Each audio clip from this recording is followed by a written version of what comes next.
Chapter 795. Such remarkable progress among these disciples cannot solely be attributed to my younger sister's contributions.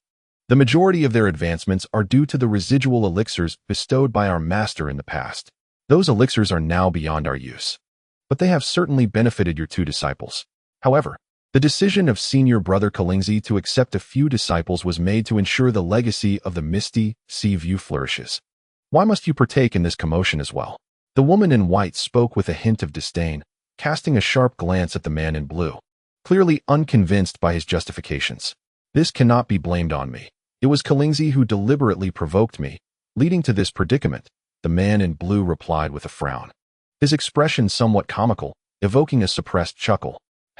Junior brother, your words seem a bit disingenuous. Who is it that, upon hearing so many disciples refer to our master, could hardly keep their mouths shut?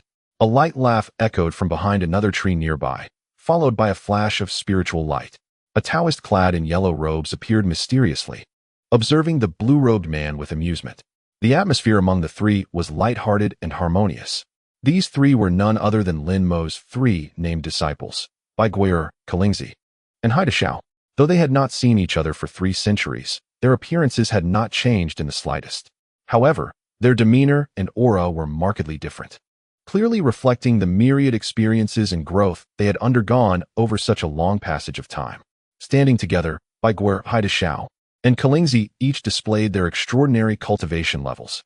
Bai Guo'er and Hmph had both reached the early stage of the nascent soul realm, their bodies subtly radiating the unique fluctuations of spiritual energy characteristic of nascent soul practitioners. Lingzi surpassed both, having attained the mid-stage of the nascent soul realm, exuding a composed demeanor that spoke of a true master. By the way, junior sister, speaking of our master, he returned from the wild world 2 centuries ago and has since secluded himself once more. Is it possible he intends to break through to the late stage of the integration realm? Hmph suddenly asked with a serious expression, his eyes brimming with curiosity and concern, clearly invested in the purpose of their master's current seclusion. I am not entirely certain. Our master's retreat is shrouded in layers of restrictions. Even Ice Phoenix Master Ant cannot approach him at all. It seems that whether or not he intends to challenge the late stage, he is likely cultivating an extraordinary divine skill, wishing to avoid any disturbances from us. Bai Guo'er replied, her brows slightly furrowed as she pondered, her words tinged with a sense of helplessness. After all, with their master in seclusion, all they could do was fret outside, entirely in the dark regarding the situation. When our master ascended from the early stage to the mid-stage of integration, it took merely 300 to 400 years. If he were to successfully advance to the late stage in such a short time, it would be utterly astonishing. Even knowing he is far beyond the comparison of ordinary cultivators, Hmph exclaimed, his face filled with wonder, as if envisioning the immense commotion that would ensue should their master truly achieve such rapid advancement. If master truly manages to ascend to the later stage this time, it would undoubtedly be a monumental blessing for both us three and the entire human race. However, I find such an occurrence rather improbable. After all, the transition from the mid to late stage of integration requires an immense amount of magical power, typically necessitating a continuous and arduous cultivation over 1 or 2 millennia. A mere few hundred years is simply insufficient to cultivate the requisite magical energy. Lingzi stroked his chin, shaking his head slightly in disapproval. He believed that, by common logic, it was unlikely for master to break through to the late stage in such a short duration, as that is no trivial feat. Senior brother, you are well aware that master is not an ordinary individual. There is no need to measure his progress against that of common cultivators. If I may suggest, master must possess a certain degree of confidence to seclude himself in this manner. Furthermore, during this period, Tianyuan City and the 3 emperors, along with other factions, have frequently sent emissaries to visit master, yet we have received no response to our messages. This clearly indicates that master is wholly devoted to his cultivation, unwilling to let anything disturb him. Bai Guo'er asserted with certainty, a glimmer of determination in her beautiful eyes. She held unwavering faith in master, convinced that his actions were justified. It seems that among the 3 of us, it is my junior sister who harbors the most confidence in master. Nevertheless, we have analyzed this matter countless times without yielding any definitive conclusions. Moreover, who knows how long master's seclusion will last? The demonic calamity is looming. set to descend in a matter of decades. Even if Master possesses confidence, he may ultimately be compelled to emerge and confront it once the calamity arrives. Lingzi waved his hand helplessly, acknowledging the reality. Regardless of how much they speculated about Master's seclusion, it amounted to mere conjecture. They must face the impending demonic calamity. Indeed, it would be unfortunate if that were the case. Had the calamity arrived at a later time, even if Master could not break through the bottleneck to the late stage, he would undoubtedly be able to make significant advancements in his cultivation. Young Master Hai expressed his regret, a look of sorrow etched across his face. He contemplated that, if the demonic calamity could be delayed, Master might achieve an even greater breakthrough. Well, how Master cultivates is not something we disciples can freely discuss. What we can do now is to safeguard our own lives during the demonic calamity. By the way, junior sister, why not join Tianyuan City? After all, once the calamity descends, the human race will find Tianyuan City to be the safest haven. With Master's reputation there, the elders are likely to regard you with special esteem. Lingzi spoke earnestly to Bai Guo'er, motivated by concern, wishing for her to be in a secure place as the calamity approached. Senior brother is absolutely right. We have already decided that once the demonic calamity erupts, we will relocate all our disciples to Tianyuan City. Although they may only serve as the lowest-ranking guards, with the two of us looking after them, they should not be treated as mere cannon fodder. If junior sister could join us, that would be even better. With a smile, Haida Xiao echoed with anticipation, hoping that his junior sister would agree to accompany him to Tianyuan City. Tianyuan City? Bai Guo'er furrowed her brows, revealing a contemplative expression as she weighed the pros and cons in her mind, deliberating whether to venture to Tianyuan City. What's the matter, junior sister? Are you reluctant? Or do you have other plans? It is prudent to make a decision soon, especially since our master has already informed us before entering seclusion that in the event of a demonic calamity, he would have significant matters to attend to and could not keep us three by his side. Lingzi inquired with concern, observing his junior sister's hesitation, feeling a sense of urgency to conclude the matter promptly. To be honest, I recently received a letter from my father. All of my grandmother's faction has already relocated to Xuanwu Imperial City. My father wishes for me to join them, and with so few family members remaining, I do not want to be separated during the demonic calamity, worrying for each other's safety. Bai Guo'er articulated her decision after a moment of contemplation, her tone imbued with determination, for family holds great significance for her. Ah, I see. It is indeed difficult to be apart when you have family to consider. However, Xuanwu Imperial City is relatively stable and secure. If you go there, it should be quite safe, Haida Xiao remarked, a look of understanding dawning on his face. Recognizing that given her family's presence in Xuanwu Imperial City, it was a commendable choice. If Bai Guo'er is heading to Xuanwu Imperial City, it would be wise to take Lu Feng and Fu Yun along. They are both golden core cultivators and would prove useful by your side. Lingzi suddenly interjected, thinking it beneficial for his junior sister to have two capable companions. Lu Feng and Fu Yun are indeed my most esteemed disciples. It may not be appropriate for my junior sister to command them, one of the brothers said reassuringly. Do not worry, I still have a few personal maidservants. They have been by my side for some time now. Although they have not yet reached the golden core stage, their foundation establishment cultivation is of some utility. Bai Guo'er replied with a twinkle in her eyes and a gentle smile, gracefully declining her brother's suggestion, confident that her maidservants could offer assistance. Haha. Since you feel that way, then Hai Shidi and I shall. Lingzi began, but just then, a thunderous crack echoed from the nearby sky. The sound was deafening, as if it threatened to rupture the heavens themselves. Immediately, the entire world seemed to tremble, akin to an earthquake. The mountain beneath them shook with a resounding roar. The disturbance was indeed considerable. The three, all Yuaning cultivators, were not affected by such tremors, standing firmly in place. Yet, their expressions shifted dramatically in an instant. Almost in unison, they gazed upwards, their eyes filled with astonishment and vigilance, uncertain of the unfolding calamity. What had previously been a cloudless azure sky was suddenly marred by a massive gray blot, resembling a stain that appeared particularly jarring. Furthermore, this blot was swiftly expanding at an alarming rate.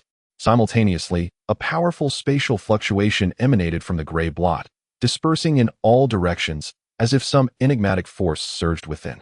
In a fleeting moment, the gray blot expanded 3 or 4 times its original size, casting a pall over the entire sky. which seemed to be shrouded in a veil of gray. The world dimmed, as though something was rapidly eroding the very heavens above. The sight was eerily unsettling, stirring a sense of disquiet within. Dark blot. It cannot be mistaken. This is surely the harbinger of calamity, exclaimed young Master Hai, his complexion paling and voice trembling with the weight of realization. Bai Guo'er and Lingzi fixated on the ominous gray blot, their expressions equally grave. Panic surged within them, for the emergence of the dark blot signified that the tribulation might indeed be upon them sooner than anticipated, a most dire predicament. Indeed, it must be the dark blot. I never imagined the calamity would arrive ahead of schedule, Bai Guo'er murmured, her brow furrowed, anxiety coursing through her. Thoughts of having more time to prepare had vanished, replaced by a sense of urgency. Yet, it may not necessarily be the dark blot. Perhaps it is merely a similar celestial phenomenon. Confirmation from the people of Tianyuan City is essential. Lingzi exhaled deeply, his countenance improving slightly as he attempted to maintain composure. He clung to a thread of hope that this was merely a false alarm. Nonsense. If it truly were the dark blot, this region would not be the only one affected, young Master Hai countered, shaking his head in disagreement. He felt strongly that it was indeed the dark blot, and that they could not afford to harbor any illusions. If that were the case, everyone within the three realms would surely be aware of it, Lingzi replied, resignedly acknowledging the truth.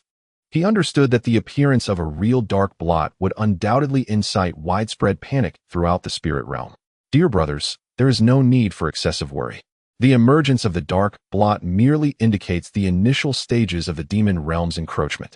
This process is exceedingly gradual. According to records, there is still at least half a year before the boundary's power wanes sufficiently to allow the demon race to invade the spirit realm. With this time for preparation, our human race will not be caught off guard, Bai Guo'er reassured her companions, though her own worries lingered. She aimed to stabilize their emotions, reminding them that there was still time to devise a response. While that may hold some truth, the demon race can also mobilize their forces at the dark blot with equal ease. The initial assault will undoubtedly be ferocious, and it remains uncertain how many cities will withstand the onslaught of the first few waves, Lingzi said with a rueful smile, fully aware of the demon race's formidable prowess. Once they commenced their attack, it would be relentless, placing immense pressure on the human race. Upon hearing this, Bai Guo'er and young Master Hai exchanged glances, their expressions growing even more somber. A profound sense of apprehension filled my heart as I contemplated the unprepared cities and mortals. Should this calamity of demonic tribulation descend upon us, it would indeed herald a great disaster. Just then, a flash of light appeared on the distant horizon, and a golden flying vessel shot forth with incredible speed, rapidly approaching. This vessel, measuring over 10 zhang in length, presented a spectacular sight.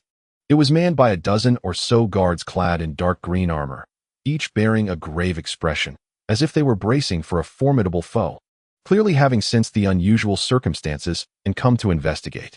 As the warship came to a halt beneath the enormous gray spot, the armored soldiers swiftly ascended into the air. In a fleeting moment, they appeared near the gray blot, whereupon they began to deploy array flags and discs or retrieve peculiar magical artifacts, directing their energies towards the ominous gray spot, launching their full force into action. In that fleeting instant, the sky was aglow with flickering spiritual lights, various radiances intertwining, creating a striking tableau that exuded tension and urgency. Further afield, more streaks of light emerged, suggesting that additional cultivators, drawn by the commotion, were hastening towards this location, all eager to ascertain the nature of this event and whether the demonic tribulation was truly imminent.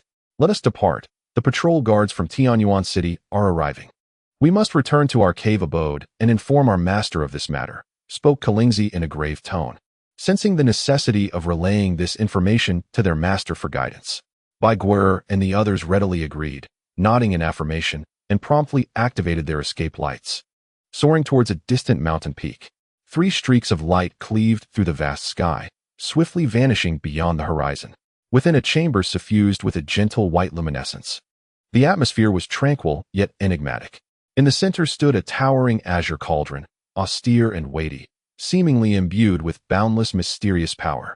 The cauldron's surface bore strange patterns that emitted a faint glow, hinting at secrets concealed within. Surrounding this cauldron were 3 figures of Lin Mo, seated in a lotus position upon cushions, their eyes closed and bodies motionless. They appeared to be immersed in a profound state of cultivation, their spiritual energies subtly pulsating, exuding an aura of inscrutable depth. Although the three Lin Mo bore similar appearances, each possessed distinct characteristics. One shimmered with golden light, his form entwined by a swirling black mist that seemed almost alive, writhing and intertwining with the golden radiance in an extraordinary spectacle. Another exhibited a pale green complexion, enveloped in a billowing purple aura that surrounded him in an air of mystery. The last figure sat with his hands resting calmly upon his thighs, exuding a sense of steadiness, while a halo of golden light shimmered behind him. Within the fluctuations of this halo, numerous golden inscriptions appeared to swirl incessantly, as if narrating ancient secrets and exuding a powerful, enigmatic energy. At the core of the halo, 72 emerald blades danced in a lively pursuit of one another, their bodies flashing with a vibrant green light. As if a group of frolicking sprites, they flitted through the halo, creating a wondrous spectacle. Suddenly, the three Lin Mo seemed to sense something simultaneously. Their eyes widened, their gazes almost tangible with sharpness. Immediately, they raised their arms and gently tapped the giant cauldron. With a resounding crash, the lid of the cauldron soared into the sky, emitting a whistling sound. It was as if something sought to break free from its constraints. Followed by a cacophony of hissing. Countless white threads shot forth from within the cauldron, dense as a swarm of white insects, rushing in all directions with astonishing speed, quickly filling the surrounding space. Swiftly, the three Lin Mo extended a finger toward the cauldron, simultaneously pointing into the void. With a soft command, though the sound was not loud, it seemed to contain a mysterious power. The white threads, upon encountering an invisible barrier, trembled and halted in place, forcibly restrained in the void, rendering them immobile, a scene that appeared utterly magical, as if time itself had come to a standstill. At that moment, a buzzing sound erupted from within the cauldron, and several orbs of golden light shot forth. Upon closer inspection, they revealed themselves to be a dozen or so fist-sized beetles. Each beetle's back shimmered with golden light, adorned with intricate patterns of purple and gold. Their undersides were translucent, resembling amber, exuding an aura both mysterious and perilous. These beetles seemed extraordinarily ferocious.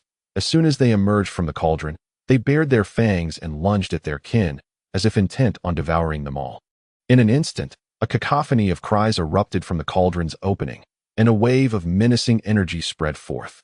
The entire chamber was enveloped in this ominous aura, the atmosphere turning tense and dangerous.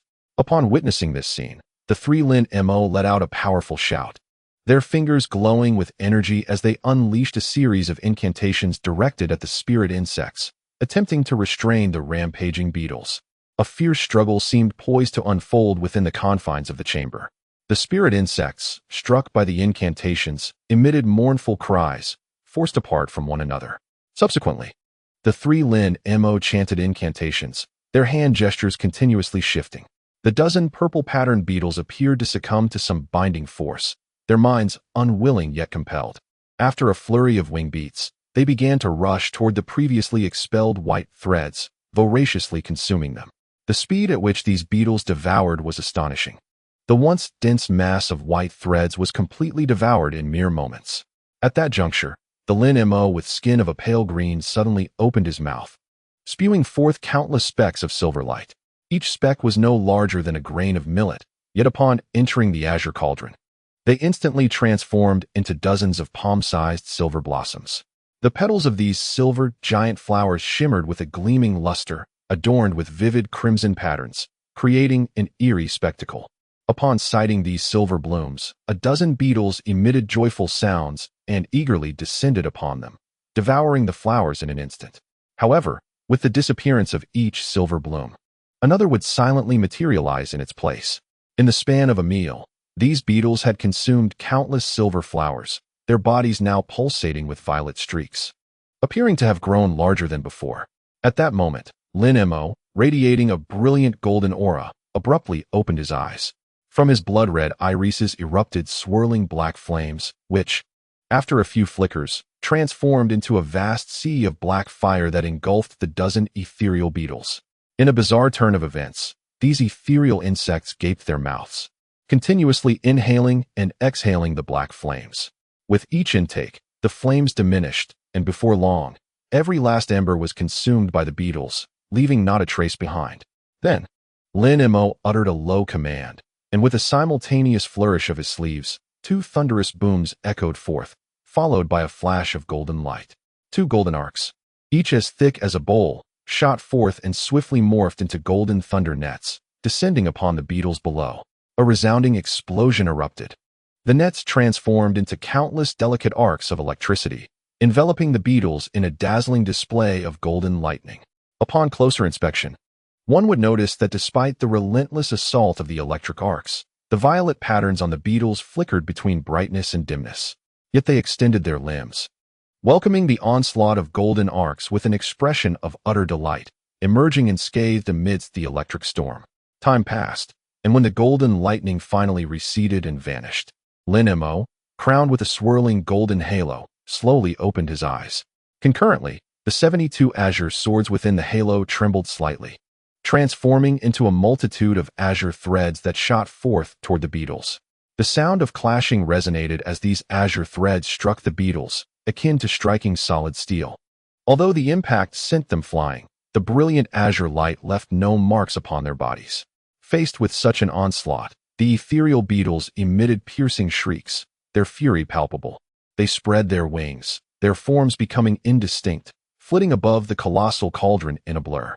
Despite the azure thread's lightning speed, they found themselves unable to strike the now elusive beetles.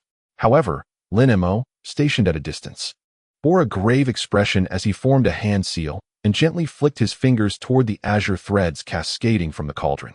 As a resonant sound reminiscent of a tolling bell reverberated through the air, countless runes suddenly emerged upon the surface of the colossal cauldron, simultaneously unleashing a tremendous, invisible force. The beetles, previously transformed into ephemeral wisps of smoke, were compelled to reveal their forms anew. Despite their wings shimmering with blinding golden radiance, their flight speed was reduced to a sluggish crawl, akin to that of a snail. In contrast, the azure strands, shaped like small swords, were invigorated by the cauldron's immense power, accelerating their velocity as if they were fish returning to water. In a flash, the space above the massive cauldron transformed into a shimmering azure veil. The dozen or so purple-striped beetles, positioned at the epicenter of this azure curtain, resembled stationary targets, as they were relentlessly struck by hundreds of azure strands. The ensuing cacophony of metallic clashes echoed like a torrential storm, relentless and overwhelming. In an instant, the surfaces of the spirit insects glimmered with a dazzling azure light, so intense that it was nearly blinding. The piercing shrieks emanating from the azure glow became exceedingly shrill. Lingzi, witnessing this spectacle, remained impassive. 2 of his companions swiftly executed incantations, fervently channeling their spiritual energy into the cauldron. The third, enveloped in a shroud of azure aura, tirelessly manipulated the azure strands. Within the chamber, the only sounds were the hissing of the slicing air and the thunderous explosions, drowning out any other noise.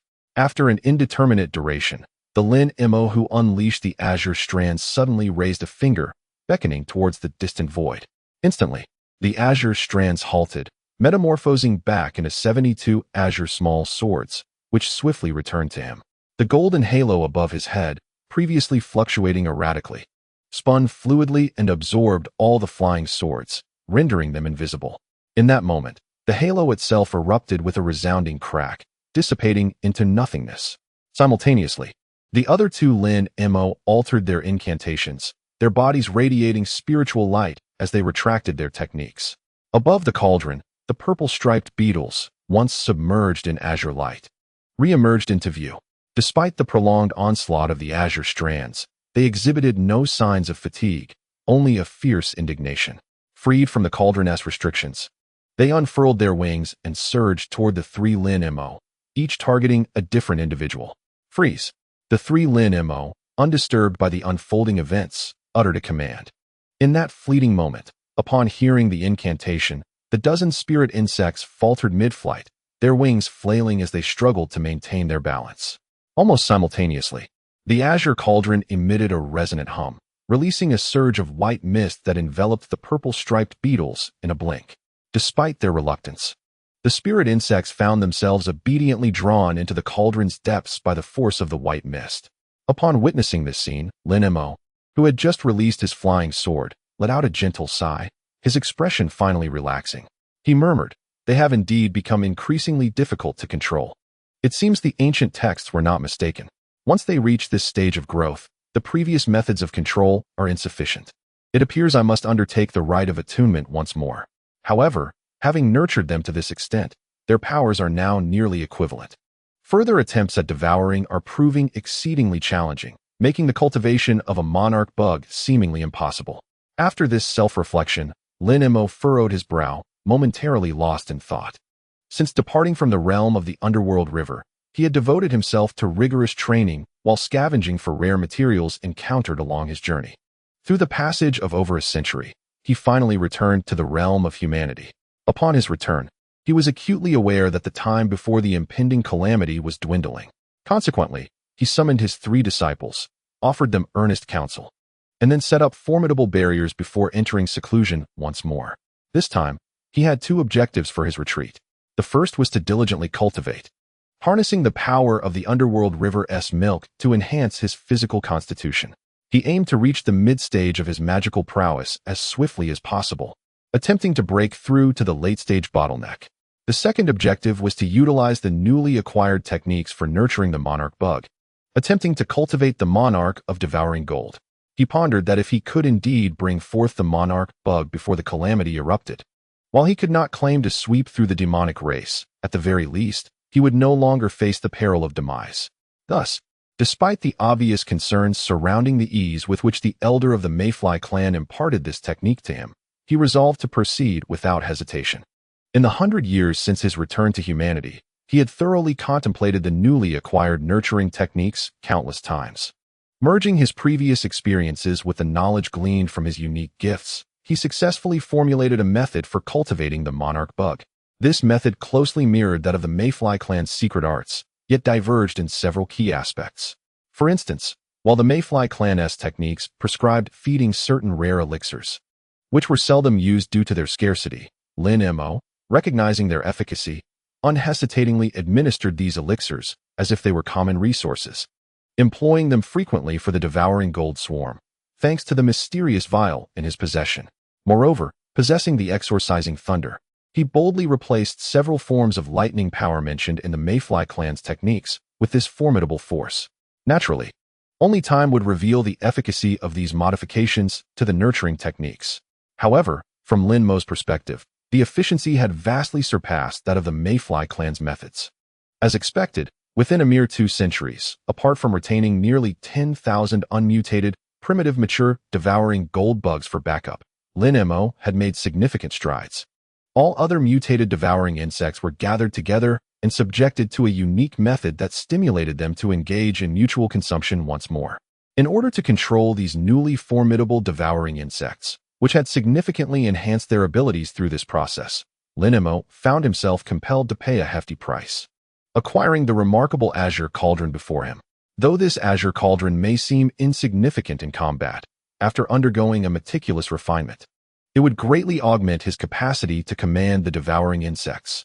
Thus, after a comprehensive preparation spanning 120 years and dedicating over 200 years to careful cultivation, he finally succeeded in reducing the multitude of mutated devouring insects to the final 13 purple-striped specimens within the cauldron. These new devouring insects, as candidates for the title of Insect King, were imbued with extraordinary capabilities, and collectively, they could even withstand an ordinary mid-stage integration practitioner. However, when Hmph was filled with joy at the prospect of further encouraging these 13 spiritual insects to consume one another, he encountered an insurmountable dilemma.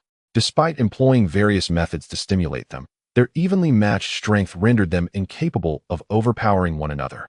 The emergence of the Insect King necessitated a unique and ruthless process, primarily reliant on the mutual consumption among these spiritual insects, which posed a conundrum for Hmph. For the moment, he found himself at a loss for an appropriate method to expedite the birth of the Insect King. Reluctantly, he resorted to continuously honing and stimulating these 13 spiritual insects through various means. He mused that although this approach might not prompt immediate consumption among them, it would gradually enhance their strength. With their power augmented, the potential for cultivating the insect king would naturally increase. Moreover, even in the absence of the insect king, these 13 purple-striped insects could already be effortlessly commanded with his spiritual will, proving far more practical than the previous throngs of devouring insects. In combat, this effectively provided him with an additional trump card, a delightful surprise indeed.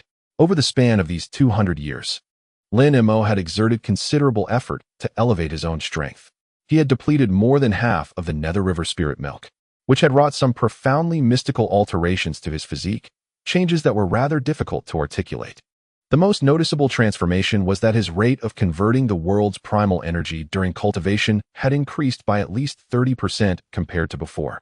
One should not underestimate this seemingly modest increase. It signified that he could save nearly a third of his cultivation time, which was immensely beneficial, allowing him to progress more swiftly on his path of cultivation. Furthermore, it was worth mentioning that Tianyuan had fervently asserted that a body cleansed by the Nether River spirit milk would be exceptionally advantageous for breaking through the integration bottleneck. Otherwise, why would the 4 great demon kings of the Earth Abyss have dared to take such risks, delving into the Nether River's depths? To seize the opportunity for some Nether River spirit milk? The ethereal essence of the River of Hades is indeed of unparalleled rarity and extraordinary efficacy. Amidst such a remarkable transformation of his corporeal form, coupled with Hmph's relentless consumption of various elixirs to enhance his magical prowess, the synergistic effects of these internal and external factors propelled his power to ascend with the swiftness of a rocket, soaring exponentially each day. Presently, his magical capabilities are on the verge of achieving the profound state characteristic of the mid to late stages of corporeal integration. Given an additional decade or so, he could embark on the endeavor to transcend the bottleneck of the late stages, filling Hmph's heart with anticipation for his future cultivation. As Hmph contemplated these thoughts, a gentle sigh escaped his lips. He then placed his hands upon his thighs, preparing to close his eyes once more to resume his meditative practices. After all, the pursuit of cultivation should not be taken lightly. Each ounce of effort increases the likelihood of a breakthrough. Just then, a flash of white spiritual light suddenly erupted from the chamber's entrance. Following this, a layer of translucent ripples undulated outward, the radiance and vibrations starkly interrupting the serenity of the secluded space. Upon witnessing this occurrence, Hmph froze momentarily, his mind racing with thoughts. Almost instinctively, he waved his sleeve gently toward the door. With a soft pop, the spiritual light upon the door split in two and slowly parted, as though an invisible hand had pushed it open. In the next instant, a fireball darted in from beyond the threshold with incredible speed, carrying an intense warmth. In a flicker, it was drawn to Hmph's hand as if by some unseen force. Quickly, Hmph cast his gaze upon the fireball, and in that instant, his consciousness plunged into it, seeking to discern the information concealed within. Moments later, his expression shifted dramatically. The once calm demeanor was replaced by a visage of alarm and gravity, as he clearly gleaned some startling revelation from the fireball. With a resounding crack, Hmph clenched his fingers, harnessing his formidable strength to crush the fireball, which erupted in a dazzling burst of crimson light, illuminating the surroundings in a scarlet glow. Bathed in this crimson radiance, Hmph's countenance darkened, his brows furrowing deeply as he murmured in a barely audible tone, "The demonic blemish has manifested so soon. It seems that venturing out is unavoidable." His words resonated with a hint of resignation, yet underscored a resolute necessity to confront the impending challenge. After all, the emergence of the demonic blemish undoubtedly heralded significant events, and he could not afford to remain passive. With that, the spiritual light enveloping his form intensified, exuding a powerful aura as if he were gathering strength. Observing this, the two other Hmph figures exchanged glances, their expressions stoic. In an instant, they moved like phantoms, swiftly converging upon his original form. Moments later, a muffled thud resonated, and the three entities unified in a seamless, rapid amalgamation, as though they had become one. The aura emanating from Hmph surged dramatically, as powerful waves of spiritual energy radiated outward, seemingly poised to shatter the very confines of the chamber. However, just as swiftly, that force was abruptly reined in. He then deftly flicked his sleeve and stood upright with poise, exuding the demeanor of a seasoned master. With a single hand gesture, The enormous azure cauldron before him spun and instantly shrank to the size of a fist. In a flash of azure light, it was deftly stowed away within his flowing sleeve, a testament to his unparalleled mastery over the artifact. With a sudden lift of his leg, Lin executed an astonishing leap, covering a distance of several dozen yards in an instant. In the blink of an eye, he appeared at the entrance, and with a slight shift of his shoulder, he vanished into the doorway, leaving no trace behind, save for the lingering spiritual glow that attested to his recent presence. Deep within a mountain range in a savage world, a tense atmosphere prevailed beneath a colossal peak. A young man clad in a white robe stood with his hands clasped behind his back, quietly confronting three massive ancient beasts. An invisible tension crackled between them, signaling that a fierce battle was imminent. One of the beasts, a towering two-headed giant, loomed ominously, its fearsome visage accentuated by disheveled yellow hair cascading like dry grass over its shoulders. It wielded a massive black club, seemingly heavy enough to cleave mountains, radiating an aura of formidable intimidation. The other two ancient beasts were a pair of serpentine creatures, one large and one small, both adorned in a vivid crimson hue. The larger serpent stretched over 300 yards, coiling menacingly upon the ground, while the smaller one measured around 80 yards. Both exhaled noxious red mist, which carried a pungent odor that suggested instant demise upon contact, instilling fear in any who beheld them. At that moment, the three ancient beasts fixed their gaze upon the seemingly insignificant youth before them. Yet, despite their imposing size and apparent strength, there was a palpable wariness in their eyes, revealing their recognition of the youth's formidable prowess. I have already offered you a gentle warning a few days ago, urging all powerful beings in this vicinity to depart. Many have wisely heeded my call, yet you three linger, as if your combined presence can stand against me. How utterly foolish. If that is the case, do not attempt to flee. Simply relinquish your crystal cores and essence willingly, the young man declared, his face adorned with intricate golden and silver patterns that shimmered with an enigmatic light, lending him an alluringly sinister allure. As he cast a cold glance over the three colossal beasts, his voice resonated with an undeniable authority, as if they were already his to command. The three-headed ancient beasts appeared to possess a modicum of intelligence. Upon hearing the words, the two-headed giant was filled with rage, its formidable fangs grinding together, producing a chilling sound that sent shivers down the spine. Subsequently, a colossal fist struck its own chest with a thunderous blow, and it let out a low growl steeped in fury, reverberating through the mountains as if to assert dominance over the young man in white robes. The two crimson pythons also narrowed their eyes, their purple-red tongues flicking in agitation, exuding an aura of imminent threat, as if poised to strike at any moment. Observing this display, the young man's lips curled into a cold smirk, a trace of disdain evident in his expression, as if he regarded the three ancient beasts with utter contempt. With a single hand, he performed a swift gesture, rolling onto the ground with remarkable speed, stirring up a gust of wind. With a resounding crash, an eerie chill emanated, rapidly expanding into an area of several acres. The white mist enveloped the surroundings, instilling a sensation akin to stepping into the depths of winter, the cold piercing to the bone. Almost instantly, crystalline snowflakes appeared in the nearby void, each flake the size of an egg. Under the sunlight, they shimmered with radiant brilliance, creating a spectacle that was both wondrous and perilously enchanting. Suddenly, an uncanny shriek erupted from the mist, a sharp, jarring sound that sent chills through the heart. Following this, amidst the violent churn of cold air, a centipede, pure white as snow and glistening as though sculpted from ice, burst forth. This was no ordinary centipede. It bore 6 wings that fluttered delicately, as if ready to soar into the skies at any moment. Its eyes, blood-red and glistening, radiated an otherworldly aura. Upon emerging, it measured only 7 to 8 lengths. But with a swift movement amidst the cacophony, it quickly transformed into a behemoth of over 100 lengths, its immense form strikingly prominent in the air, exuding an overwhelming sense of pressure.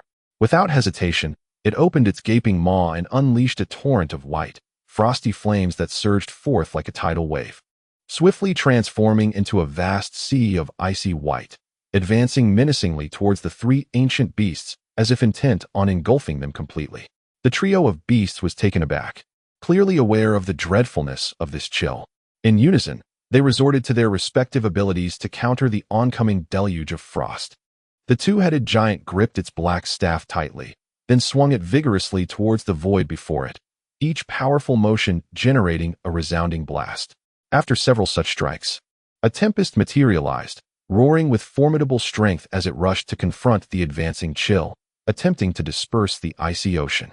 Meanwhile, the two crimson pythons opened their mouths wide, expelling a billowing cloud of red mist that instantly transformed into roaring flames, enveloping themselves in a protective shroud akin to a fiery armor, hoping to withstand the encroaching icy tide. Unexpectedly, after the misty, frigid sea surged forth, both the tempest and the roaring flames were extinguished in an instant. Utterly incapable of resisting the formidable power of the cold ocean, the three colossal beasts, caught off guard, did not even have a moment to react before being enveloped by the icy waters. In the blink of an eye, they transformed into magnificent ice sculptures, completely encased in frost. Their once mighty forms appeared tragically immobilized, as they found themselves trapped within the ice, unable to move. Above this scene, a colossal centipede spiraled gracefully, its massive body hovering over the three giants. Suddenly, it unfurled its 6 wings, unleashing 6 beams of radiant light. These beams raced forth with astonishing speed, encircling the ice sculptures in a dazzling display, akin to lightning weaving through the air. A thunderous roar erupted, reverberating through the mountains as if they might crumble under the sound's intensity. With this cacophony, the ice sculptures disintegrated into a cascade of icy debris, sending dust swirling into the air, creating a scene of utter chaos. In the aftermath, a flash of light revealed the essence of the 3 beasts emerging from the remnants. They seemed to sense the impending danger and, in a panic reminiscent of startled rabbits, attempted to flee the perilous locale. However, the 6-winged centipede was not so easily deterred. With a swift movement, it opened its maw and inhaled deeply, shaking its head as it summoned an invisible force that enveloped the void below.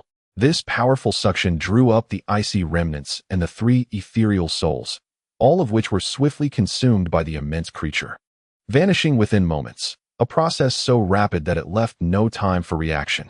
With a flash of white light, the 6-winged centipede vanished, reappearing as the figure of a young man clad in white robes. He cast a cold glance downward, ensuring that nothing was amiss. Then, with a shift of his form, his gaze fell upon a towering mountain nearby, a flicker of fervor crossing his face. His eyes gleamed with desire, as if the mountain concealed something of great significance to him.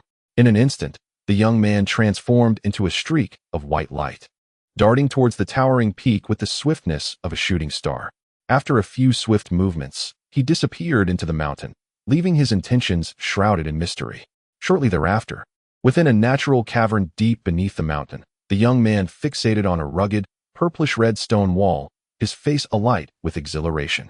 His excitement was palpable, as if he had unearthed a rare treasure. Ah, the purple een or vein. I have stumbled upon such a precious resource. It seems my true spirit body will materialize even sooner than anticipated, he exclaimed, unable to contain a hearty laugh that echoed within the cavern, resonating with an uncontainable joy. For this purpline vein was indeed a rare find. For him, it held immense significance. If harnessed properly, it could greatly enhance his own strength. As soon as he finished speaking, he hesitated no longer, rolling onto the ground and revealing his centipede form once more. However, this time, it was considerably smaller, measuring only several zhang in length.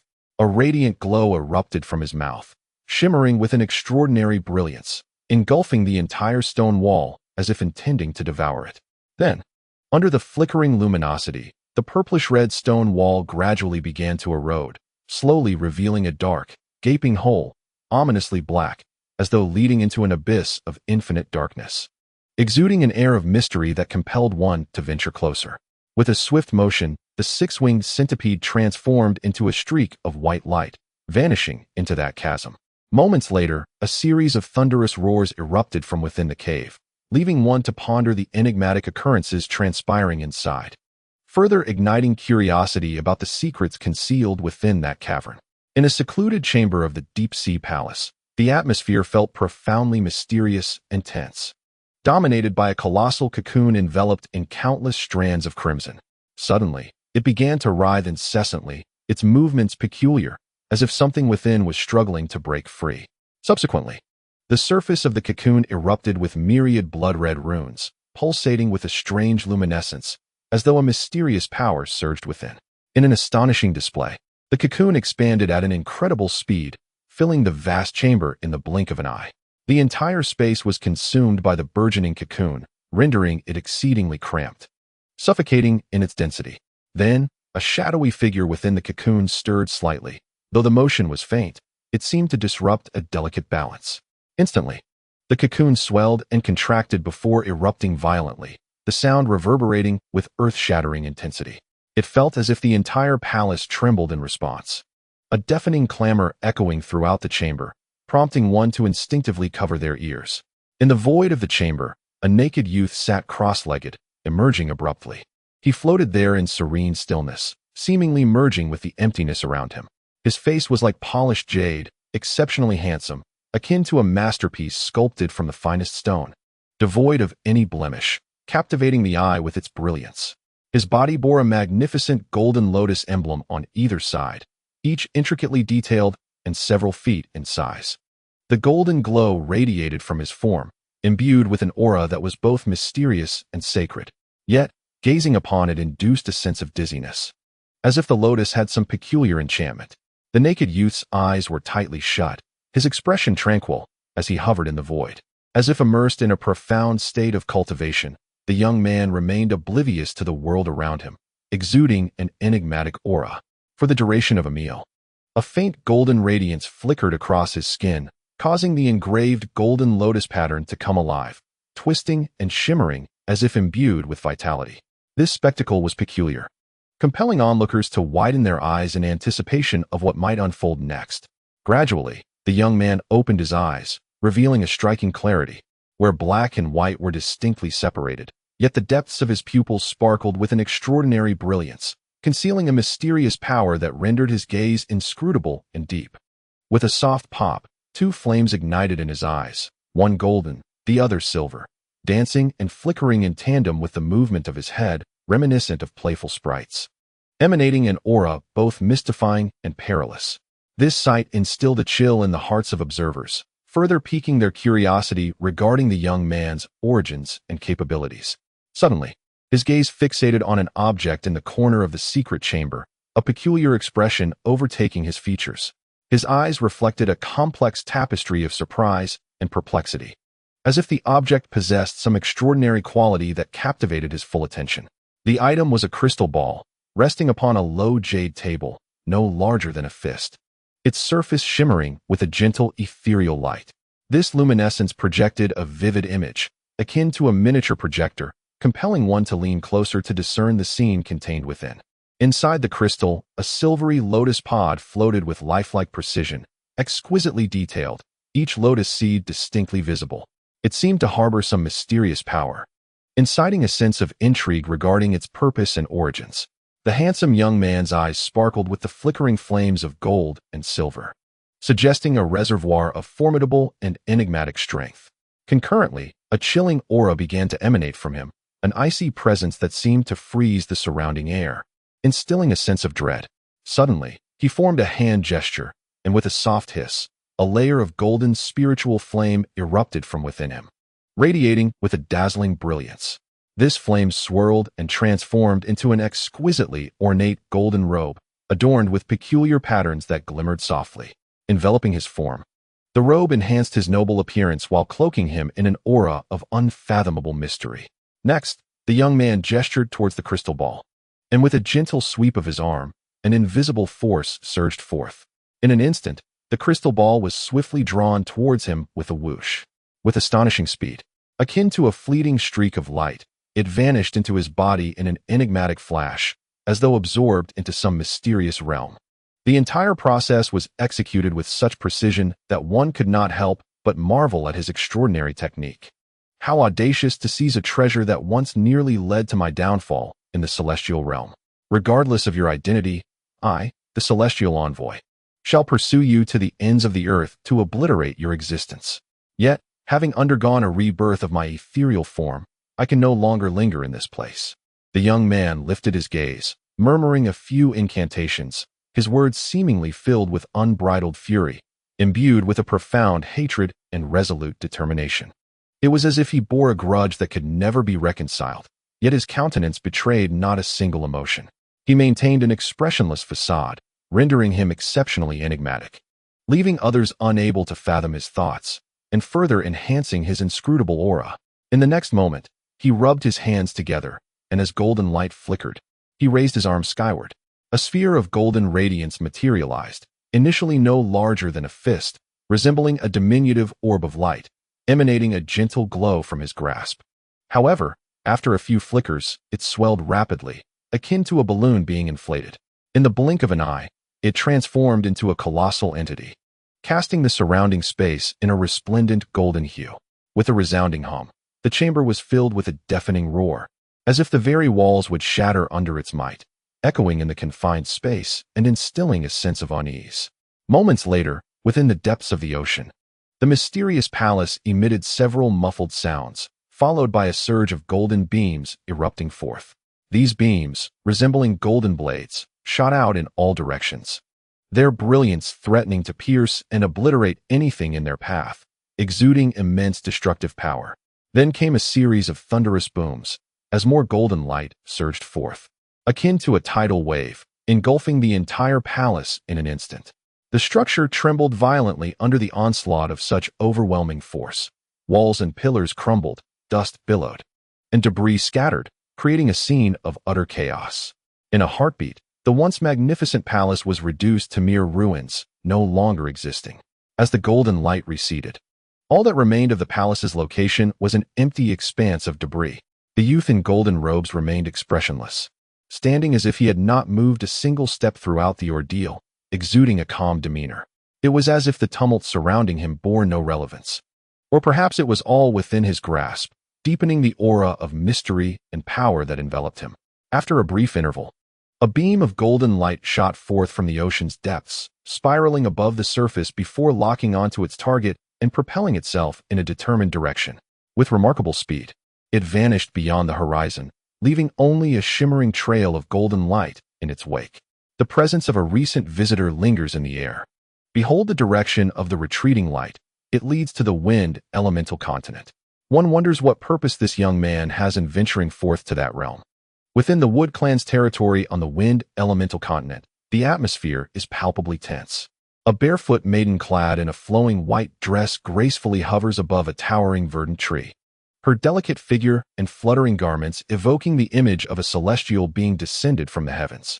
She stands in opposition to a dignified elder garbed in azure, and an invisible force seems to collide between them. Neither party speaks, their gazes locked in silent assessment, as if testing one another's resolve. Beneath the maiden, at a distance of over 100 feet, an unsightly brute clad in black armor is flanked by a pallid middle-aged couple, creating a rather delicate predicament. The hulking man stands with his arms crossed, his eyes glinting with a fierce light, akin to a wolf poised to pounce. Chapter 799. He stares intently at the couple opposite him, his gaze brimming with palpable hostility, as if ready to strike at any moment. The pair, while outnumbering him, do not exhibit any sign of relaxation. Instead, they remain cautious, wary of the brute's potential for violence. I may not be aware of your background, yet you have stealthily infiltrated our Wood Clan's sacred grounds and audaciously plucked away a substantial number of our precious black spirit flowers. Do you truly believe our clan lacks the presence of formidable guardians? The elder in azure glared at the maiden, his voice laced with reproach and indignation. The black spirit flowers are invaluable treasures to the Wood Clan, and the sudden loss of nearly half their quantity incensed him greatly. Since I dared to venture into this place, it is only natural that I would seek to gather intelligence regarding your clan's circumstances. You must be the Grand Elder of the Wood Clan, am I correct? However, my dear friend, you seem rather petty. Why become enraged over such a trifling matter as these black spirit flowers? The white-clad maiden responded with an air of nonchalance, her tone suggesting that the act of gathering those flowers was nothing of consequence. Her composure in the face of such a formidable opponent as the Grand Elder sparked curiosity regarding her true identity and capabilities. Hmph, you speak so lightly of it. The black spirit flowers possess extraordinary properties.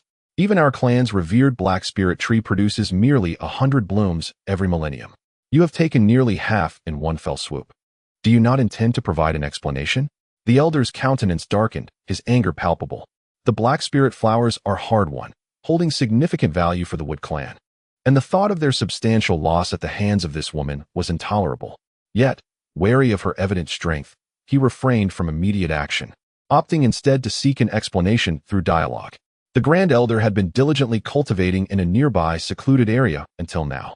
Had it not been for an urgent matter that compelled me to venture out, I might never have discovered that outsiders had infiltrated our sacred grounds and pilfered our clan's spirit flowers.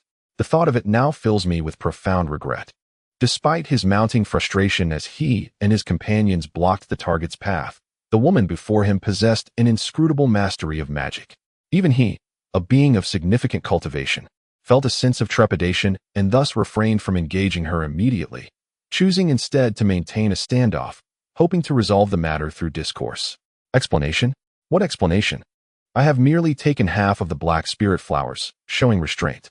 Your cultivation is commendable, yet you are still no match for me. What purpose does this idle chatter serve?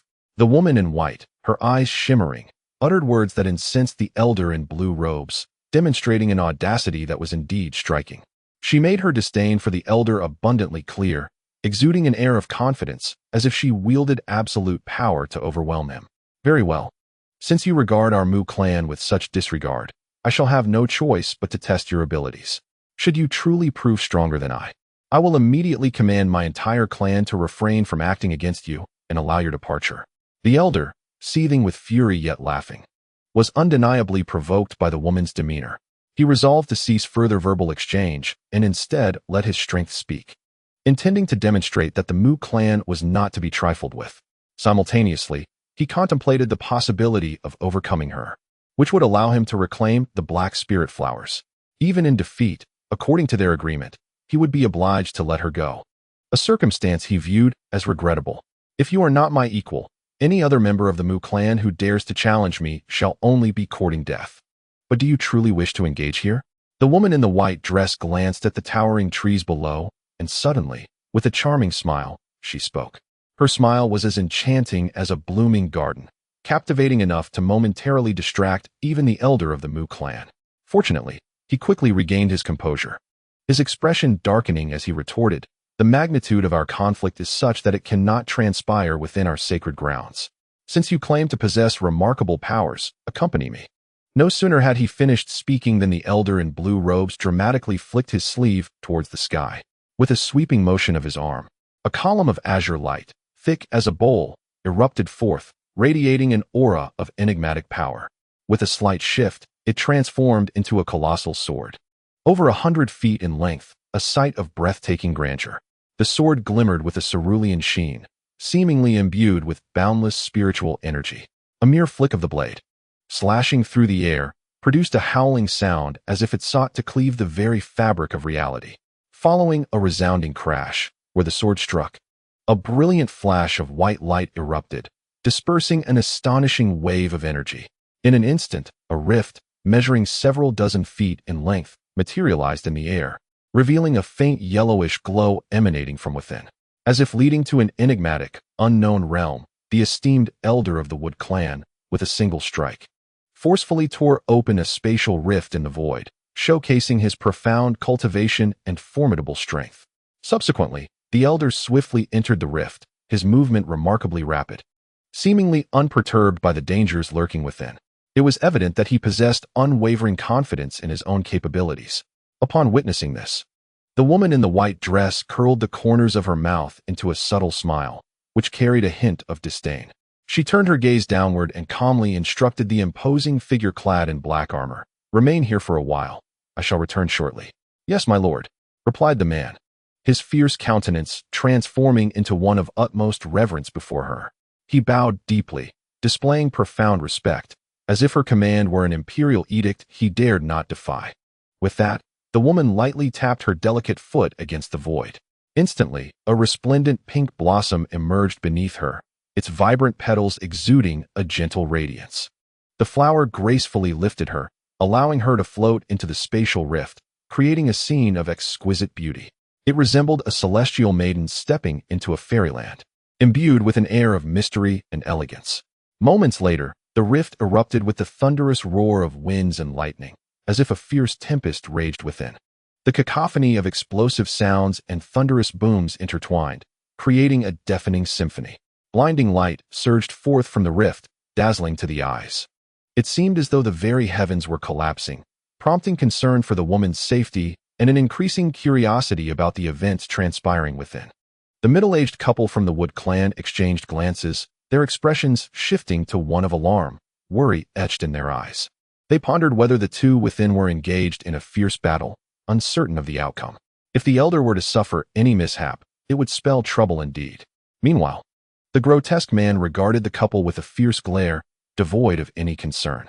He appeared to harbor complete faith in the woman in white, convinced that she would emerge unscathed and victorious. His demeanor suggested he envisioned the scene of triumph, firmly believing in her strength. The tumultuous sounds emanating from the rift did not persist for long. After a brief moment, all brilliance faded, returning to its former dimness, while an eerie silence enveloped the space. This sudden stillness stirred unease, leaving them uncertain of who had triumphed. The middle-aged couple raised their heads, their expressions taut with tension.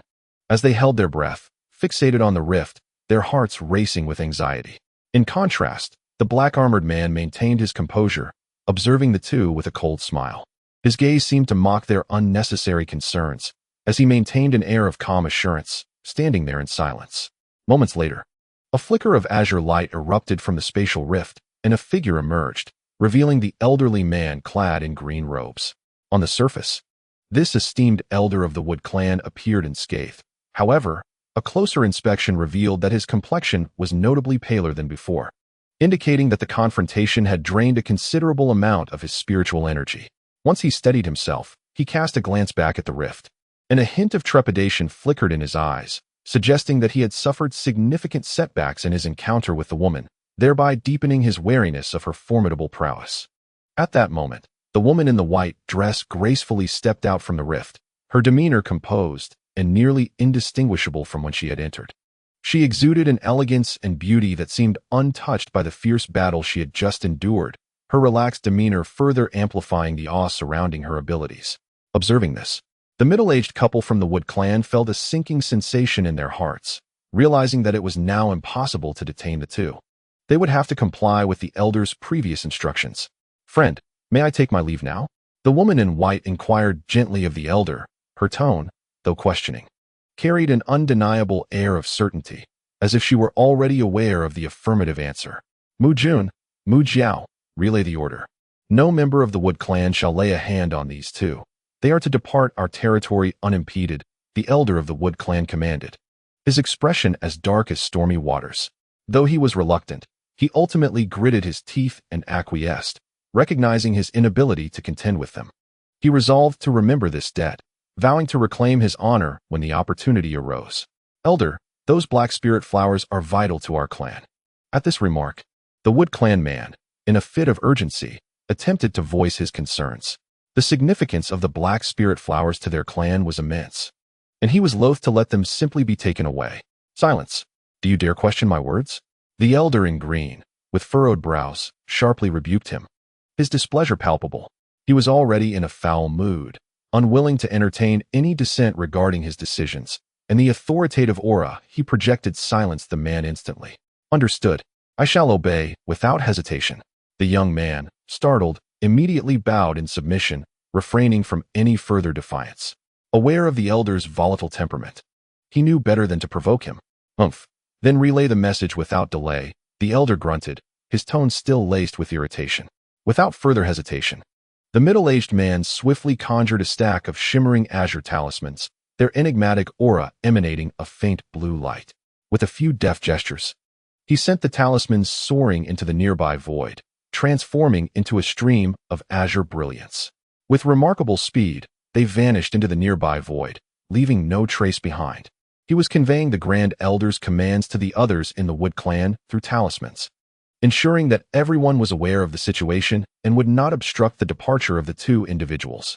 The woman in the white dress, witnessing this scene, gracefully tucked a stray lock of hair behind her ear, smiled faintly, and gestured to the burly man in black armor below. Without uttering a single word, she turned and soared away, her movements elegant and swift, transforming in the blink of an eye into a streak of light that sped into the distance, leaving behind a beautiful silhouette as proof of her recent presence. The black-armored man, however, raised his head and let out a wild laugh. A surge of dark energy erupting from his body, morphing into a fierce wind that closely pursued the woman's retreating light. Their speed was astonishing, as if fearing to fall behind her, and soon they both disappeared over the horizon, leaving the Wood Clan's territory. Observing the reckless audacity of such a mere conjoined existence before him, the elder's face was shrouded in frost. Yet he merely coldly regarded the receding lights of the woman and the man, showing no intention of further action. Although his heart brimmed with indignation, he recognized that this was not the moment for impulsiveness. He could only suppress his fury and watch them depart, his mind racing with thoughts on how to deal with them in the future.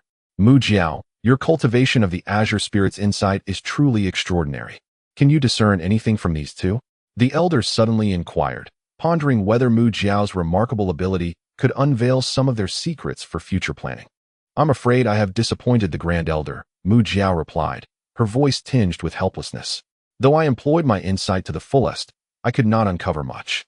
The woman in the great ascension stage was obscured by countless illusory flowers, rendering her true form imperceptible. Could it be that she has also cultivated the essence of the Wood Spirit, thus possessing some connection to our clan? The beautiful Wood Clan woman hesitated before responding, her heart heavy with unfulfilled expectations as she had hoped to glean some insight. Yet, it seemed the woman bore an enigmatic power that eluded her perception. She could only speculate if the individual had any ties to the Wood Clan, though this remained mere conjecture, the specifics still shrouded in mystery. She is certainly not one of us from the Wood Clan.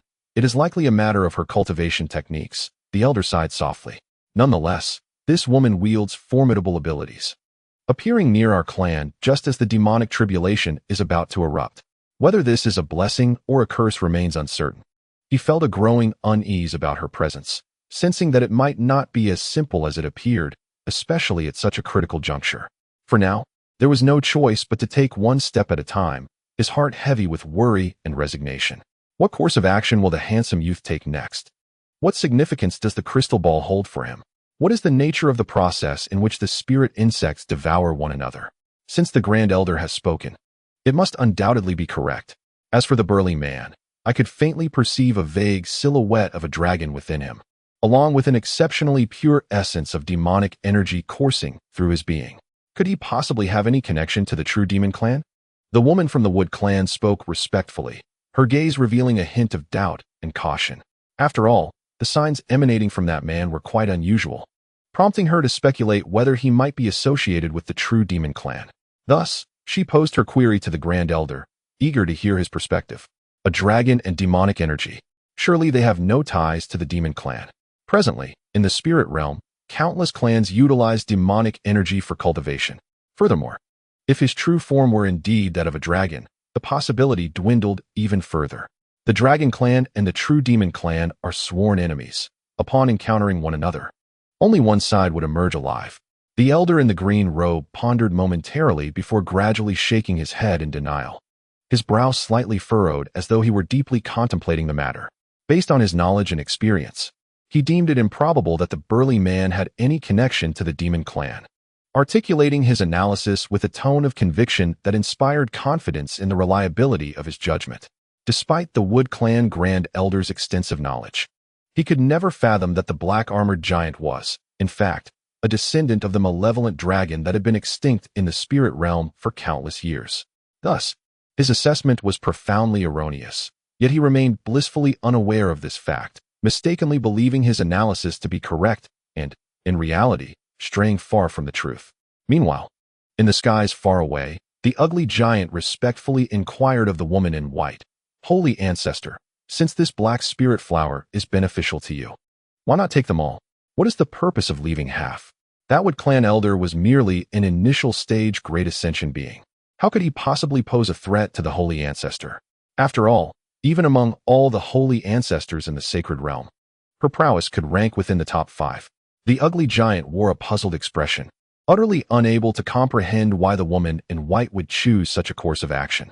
From his perspective, given her formidable abilities, there was no reason to fear the Wood Clan Elder, thus emboldening him to voice his inquiry in search of clarity. You little crocodile know nothing. While I possess the confidence to defeat that would clan elder, I cannot guarantee that I could truly kill him. Moreover, the black spirit flower has limited efficacy for my recovery. Consuming more than 10 will yield no further benefits. Thus, the potential rewards do not justify the risks involved in such a foolhardy endeavor. The woman in white spoke softly, her tone imbued with a sense of helplessness. Despite her considerable strength, she understood the need to weigh the pros and cons, avoiding impulsive actions. She believed leaving half of the black spirit flowers was the wisest choice and patiently elaborated on her reasoning to the giant. Ah, I see. However, holy ancestor, we have traversed most of the Tianyuan continent, and if our efforts yield no further gains, should we not consider departing from this land? If memory serves me correctly, it seems a holy war is imminent. Should we encounter other revered ancestors from the Holy Realm, it would undoubtedly bode ill for us. The tall man hesitated momentarily before cautiously inquiring, his heart laden with concern, for the outbreak of a holy war would indeed spell danger should they face formidable ancestors. He sought to ascertain the intentions of the woman in white, pondering whether they ought to hastily depart from this place. A holy war, she mused. There is no escaping the Holy Realm. We, as ancestors, have predicted the timing of such an eruption and have deliberated on the matter. This locale is indeed one of the most densely populated intersections of the two realms. However, fret not, little crocodile. Even if a holy war were to erupt imminently, other ancestors cannot instantly manifest in the spiritual realm. At most, only their avatars may descend. Previously, I was uncertain, but upon arriving in this region, I employed secret techniques to deduce something astonishing. The object I seek holds great promise of being here. Under such circumstances, how could I leave immediately? The woman in white replied softly with a smile, her heart already resolute. She believed that with the prospect of discovering what she desired, it would be unwise to depart lightly. Even in the face of the risks posed by a holy war, she yearned to make another attempt, thus reassuring the tall man not to worry. I see. Then this humble servant shall risk his life to procure that object for the revered ancestor. Ensuring your powers are restored, the black-armored man declared, his heart stirring with determination. He exhibited unwavering loyalty, resolute in his willingness to sacrifice himself if it meant aiding the woman in white to regain her divine abilities. His fervent display of devotion was unmistakable. It seems my old friend, Ming Luo, trained you exceptionally well. If you can truly help me restore my powers, this ancestor will not be stingy. Immense reward shall be bestowed upon you, the woman in white said, a mysterious smile gracing her lips. She was quite pleased with the man's loyalty and considered that should he indeed assist her in regaining her powers, he would certainly be well rewarded. Thank you, revered ancestor. I will exert every effort, even at the cost of my life, the man exclaimed joyfully, his face alight with elation. He felt that as long as he performed his duties diligently, he would undoubtedly reap substantial benefits in the future, filling him with immense joy. The woman in white glanced at the man, her expression a blend of amusement and contemplation, choosing to say nothing further. She thought to herself that mere words were insufficient. Actions would speak louder. However, she remained silent, standing there quietly, pondering how they might locate the coveted object. Yet, the path they traversed with their swift light was undeniably directed towards the realm of humanity. Their journey held uncertain implications for the human race as they sped towards that direction, gradually disappearing into the distant horizon. Hmph stood atop a mountain peak, gazing at the vast expanse of dark magic stretching for miles in the sky. A shadow of uncertainty crossed his face, his brows slightly furrowed, and his eyes revealed a deep-seated worry. The emergence of the demonic stain was clearly an ominous sign that filled him with unease.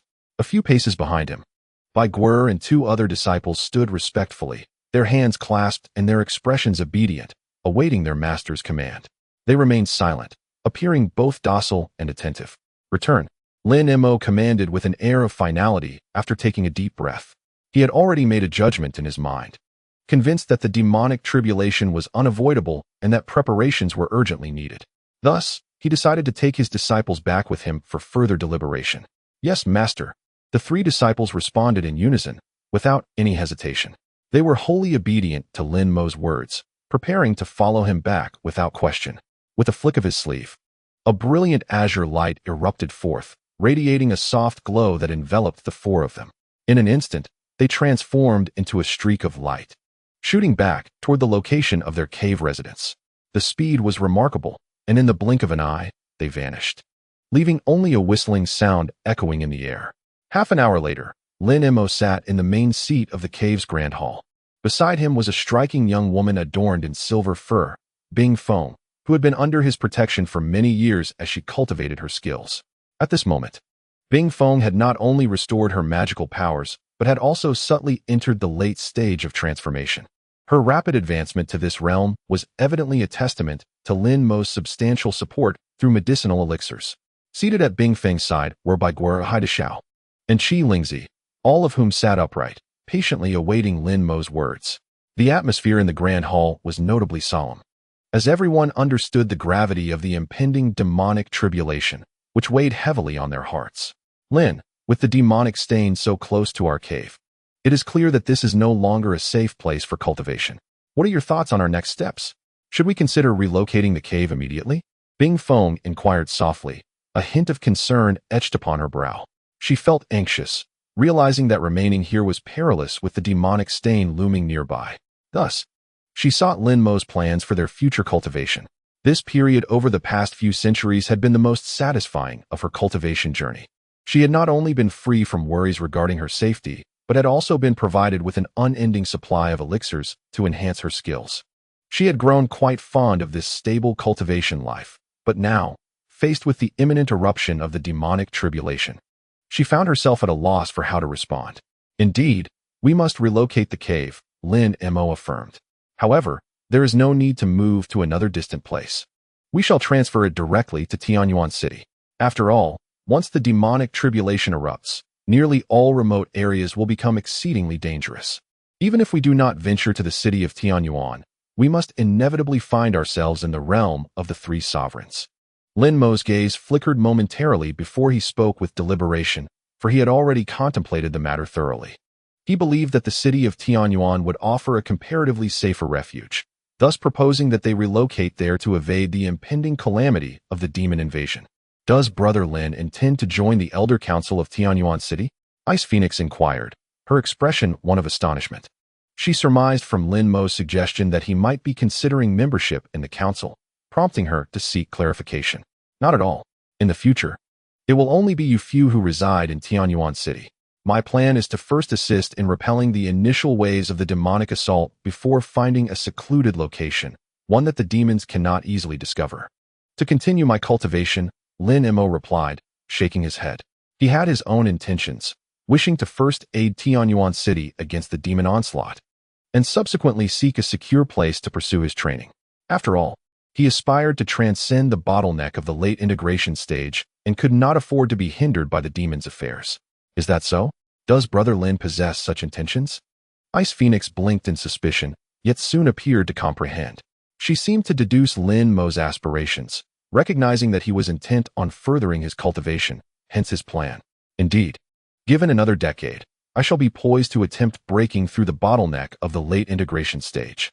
Consequently, I require a period of uninterrupted training, Lingzi affirmed, candidly expressing his thoughts.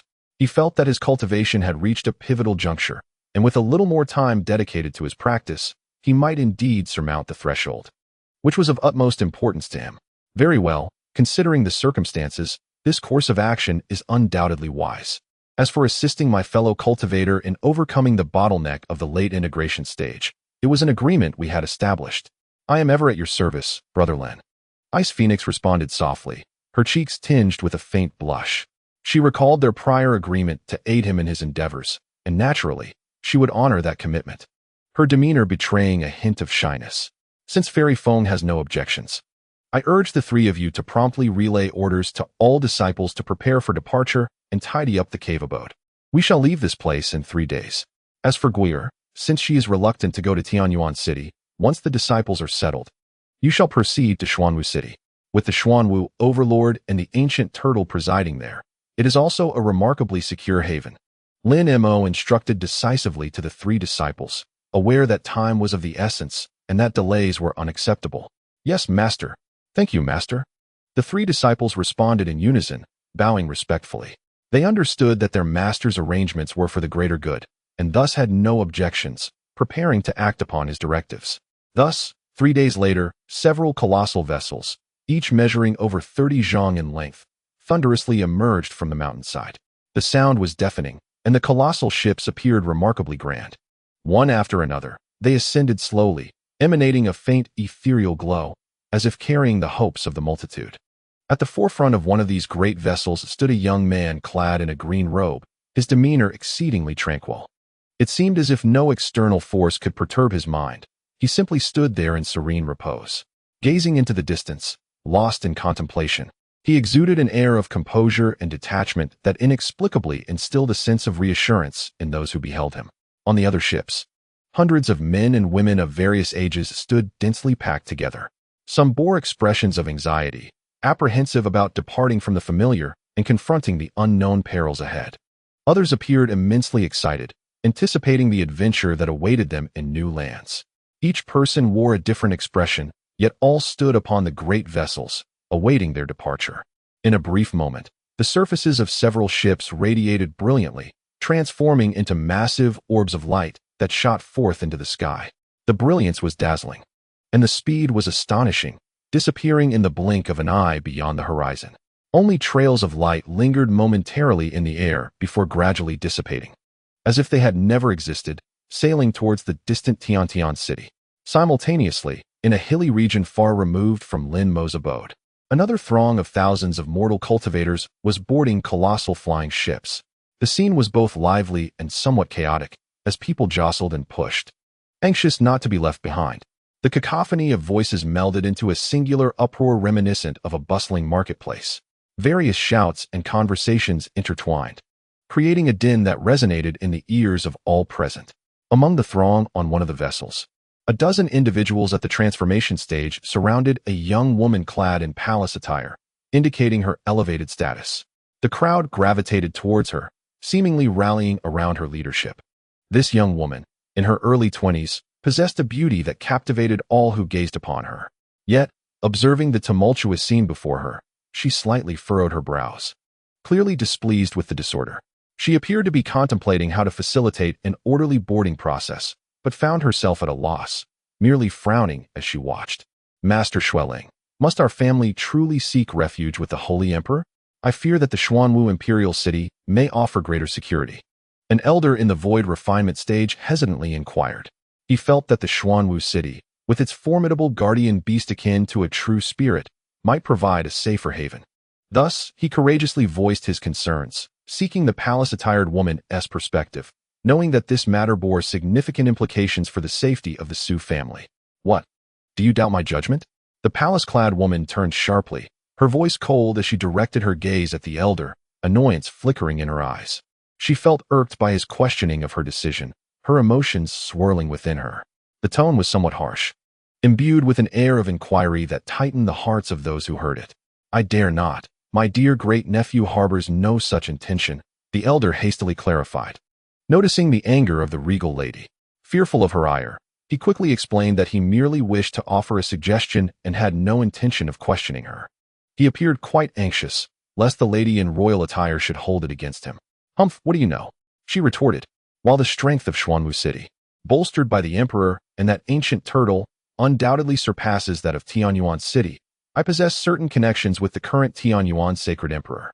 Upon our arrival in Tianyuan City, my family, the Su family, shall not be treated as mere cannon fodder. As for Xuanwu City, I cannot guarantee anything. With unwavering confidence, the lady articulated her thoughts. Convinced that their journey to Tianyuan City would be more advantageous for the Su family, given her ties to the sacred emperor, she sought to allay any doubts regarding her decision, elucidating her rationale to the group present. Ah, I see now, my great-nephew was indeed overstepping, the elder responded, his heart easing upon hearing her explanation. Finding her reasoning sound, he relinquished his previous stance, recognizing that her intentions were for the benefit of the Su family. And thus he promptly apologized for his presumptuousness. Given that you also have the family's best interests at heart, I shall overlook this instance. However, should there be a next time, do not blame me for my lack of compassion. The lady's eyes gleamed with a chilling light as she spoke. Though she granted the elder forgiveness this time, she intended to issue a warning to deter future challenges to her decisions. Her tone conveyed an authority that left no room for rebuttal. The elder and the others present felt a shiver run through them, bowing in deference and uttering their apologies. Well aware of the formidable presence she exuded, eager to avoid further dissent, they hastily affirmed their agreement with her. With a wave of her hand, the lady turned away, wishing not to dwell further on the matter. Her thoughts shifted to the need to organize the group for boarding the vessels, prioritizing their departure to Tianyuan City. And thus she focused on overseeing the boarding process. After a considerable time, hundreds of war vessels simultaneously ascended into the sky, darting away in a spectacular display. Each ship leaving trails of light as they soared through the air, gradually vanishing into the distance. What was once a bustling valley now lay deserted, echoing the remnants of a lively past. The grand estate of the Su family had been completely forsaken. The former splendor had dissipated, leaving behind a profound silence that seemed to narrate tales of yore. Similar scenes unfolded across various regions inhabited by the human race. Numerous families, alarmed by the emergence of demonic spots and fearing the impending calamity, hastily abandoned their homes and livelihoods in search of sanctuaries to escape the looming disaster. The entire realm of spirit beings found itself engulfed in a state of chaos and tumult, uncertain of what circumstances may lie ahead. 2 months later, atop the towering walls of Tianyuan City, an elderly monk clad in resplendent golden robes stood motionless. Yet, the slight narrowing of his eyes occasionally revealed flashes of brilliance, suggesting an air of profound wisdom, as if he were discerning some hidden truth. Despite his stillness, he exuded an imposing presence that commanded respect. Behind the monk, a dozen or so high-ranking cultivators, adorned in varied attire, gazed curiously at the distant sky, their expressions betraying a blend of anticipation and tension. All eyes were fixed on the horizon, awaiting an unfolding event, rendering the atmosphere both serene and somewhat oppressive. After an indeterminate passage of time, Lin Mo's expression shifted as he reopened his eyes, revealing depths of contemplation and steadiness. It seemed that his period of introspection had yielded significant insights. Suddenly, from the direction of the Long family's grand city, a dazzling orb of golden light surged forth, illuminating the sky with its brilliance. It traced a radiant arc, moving with remarkable speed, and within moments, it hovered in the high skies near Lin-Mo, its presence formidable, as if its arrival was imbued with unshakable confidence. As the golden luminescence flickered, the figure of a middle-aged man gradually emerged, none other than the Long family's revered ancestor, whom Lin-Mo had not seen for many years. Clad in luxurious garments, he stood tall amidst the golden glow, exuding an aura of authority, though his countenance bore a somewhat stern demeanor that rendered him less approachable. At this moment, he looked down upon Lin-Mo with an impassive gaze, his eyes scrutinizing and probing, as if seeking to penetrate the very secrets of Lin-Mo's being. It was as if he were weighing some unspoken judgment, silently observing Lin-Mo without uttering a word. "Greetings, Brother Long." Lin-Mo rose gracefully, offering a slight bow in the air, his movements calm and unhurried. He appeared exceedingly composed, a gentle smile gracing his face, as if standing before a figure of such stature posed no semblance of anxiety or pressure. His serene demeanor elicited admiration from onlookers. "I have heard that fellow Taoist Lin has advanced to the mid-stage of integration. Initially, I regarded it as mere rumor, but seeing you in person confirms its truth. Your cultivation speed is astonishing, perhaps not unprecedented, yet undoubtedly unmatched by many within the human realm," the Long ancestor remarked, his eyes sparkling with astonishment and admiration.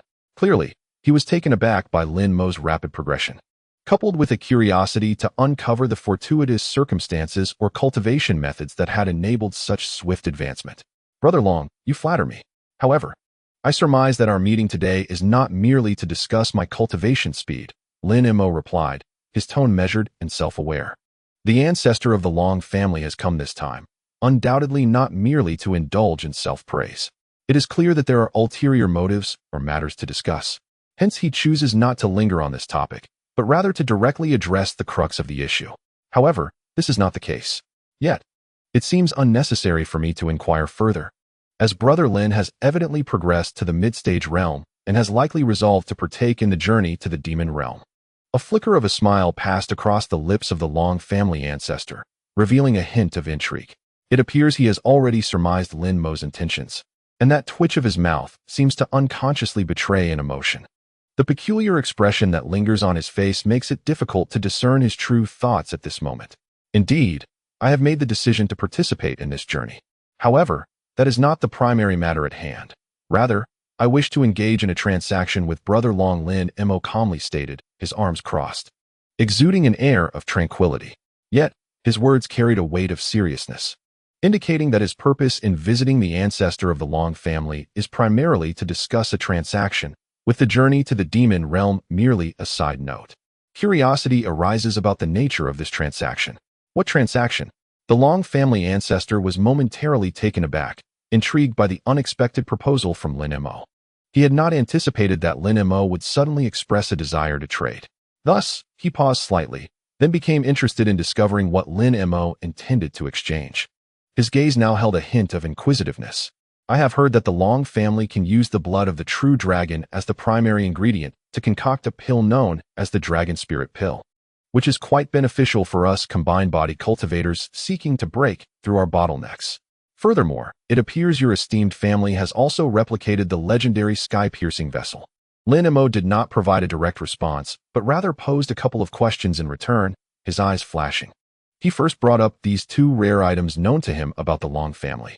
Eager to gauge the ancestor's reaction and to draw out the content of his impending transaction. Indeed, is the friend interested in these two items? Unfortunately, the ancestor would never part with such treasures for trade. The Long family ancestor replied with a cold laugh, contemplating that both the Dragon Spirit Pill and the sky-piercing vessel are of utmost significance to the Long family. How could he casually offer them for trade? Thus, he immediately dismissed the underlying implications of Hmp's suggestions. The cold smile on his face seemed to convey a clear message to Hmph. Do not harbor thoughts of acquiring these two items. Absolutely not. Hmph retorted. Why must Brother Long express such certainty? In this world, nothing is beyond trade. It merely depends on whether the items offered can captivate the other party. He chuckled lightly, exuding confidence, undeterred by the ancestor's refusal. On the contrary, he regarded it as a perfectly normal reaction, given the preciousness of these items. Hence, he intended to convey that he possesses sufficient allure to entice the Long family ancestor, thereby facilitating this transaction. Oh, judging by your tone, it seems you believe you possess something that could indeed impress Long. The Long family ancestor felt a stir of interest within, though he maintained an outwardly indifferent demeanor upon hearing Hmp's assertion. Curiosity had already begun to stir within, pondering the remarkable treasures that Hmph might unveil. However, the countenance remained one of indifference, a deliberate effort to conceal his thoughts from Hmph. It was noted that the esteemed Taoist of the Long family had been ensnared by the bottleneck of the later stage for several millennia. One wondered if he harbored any interest in items that could facilitate a breakthrough in this regard.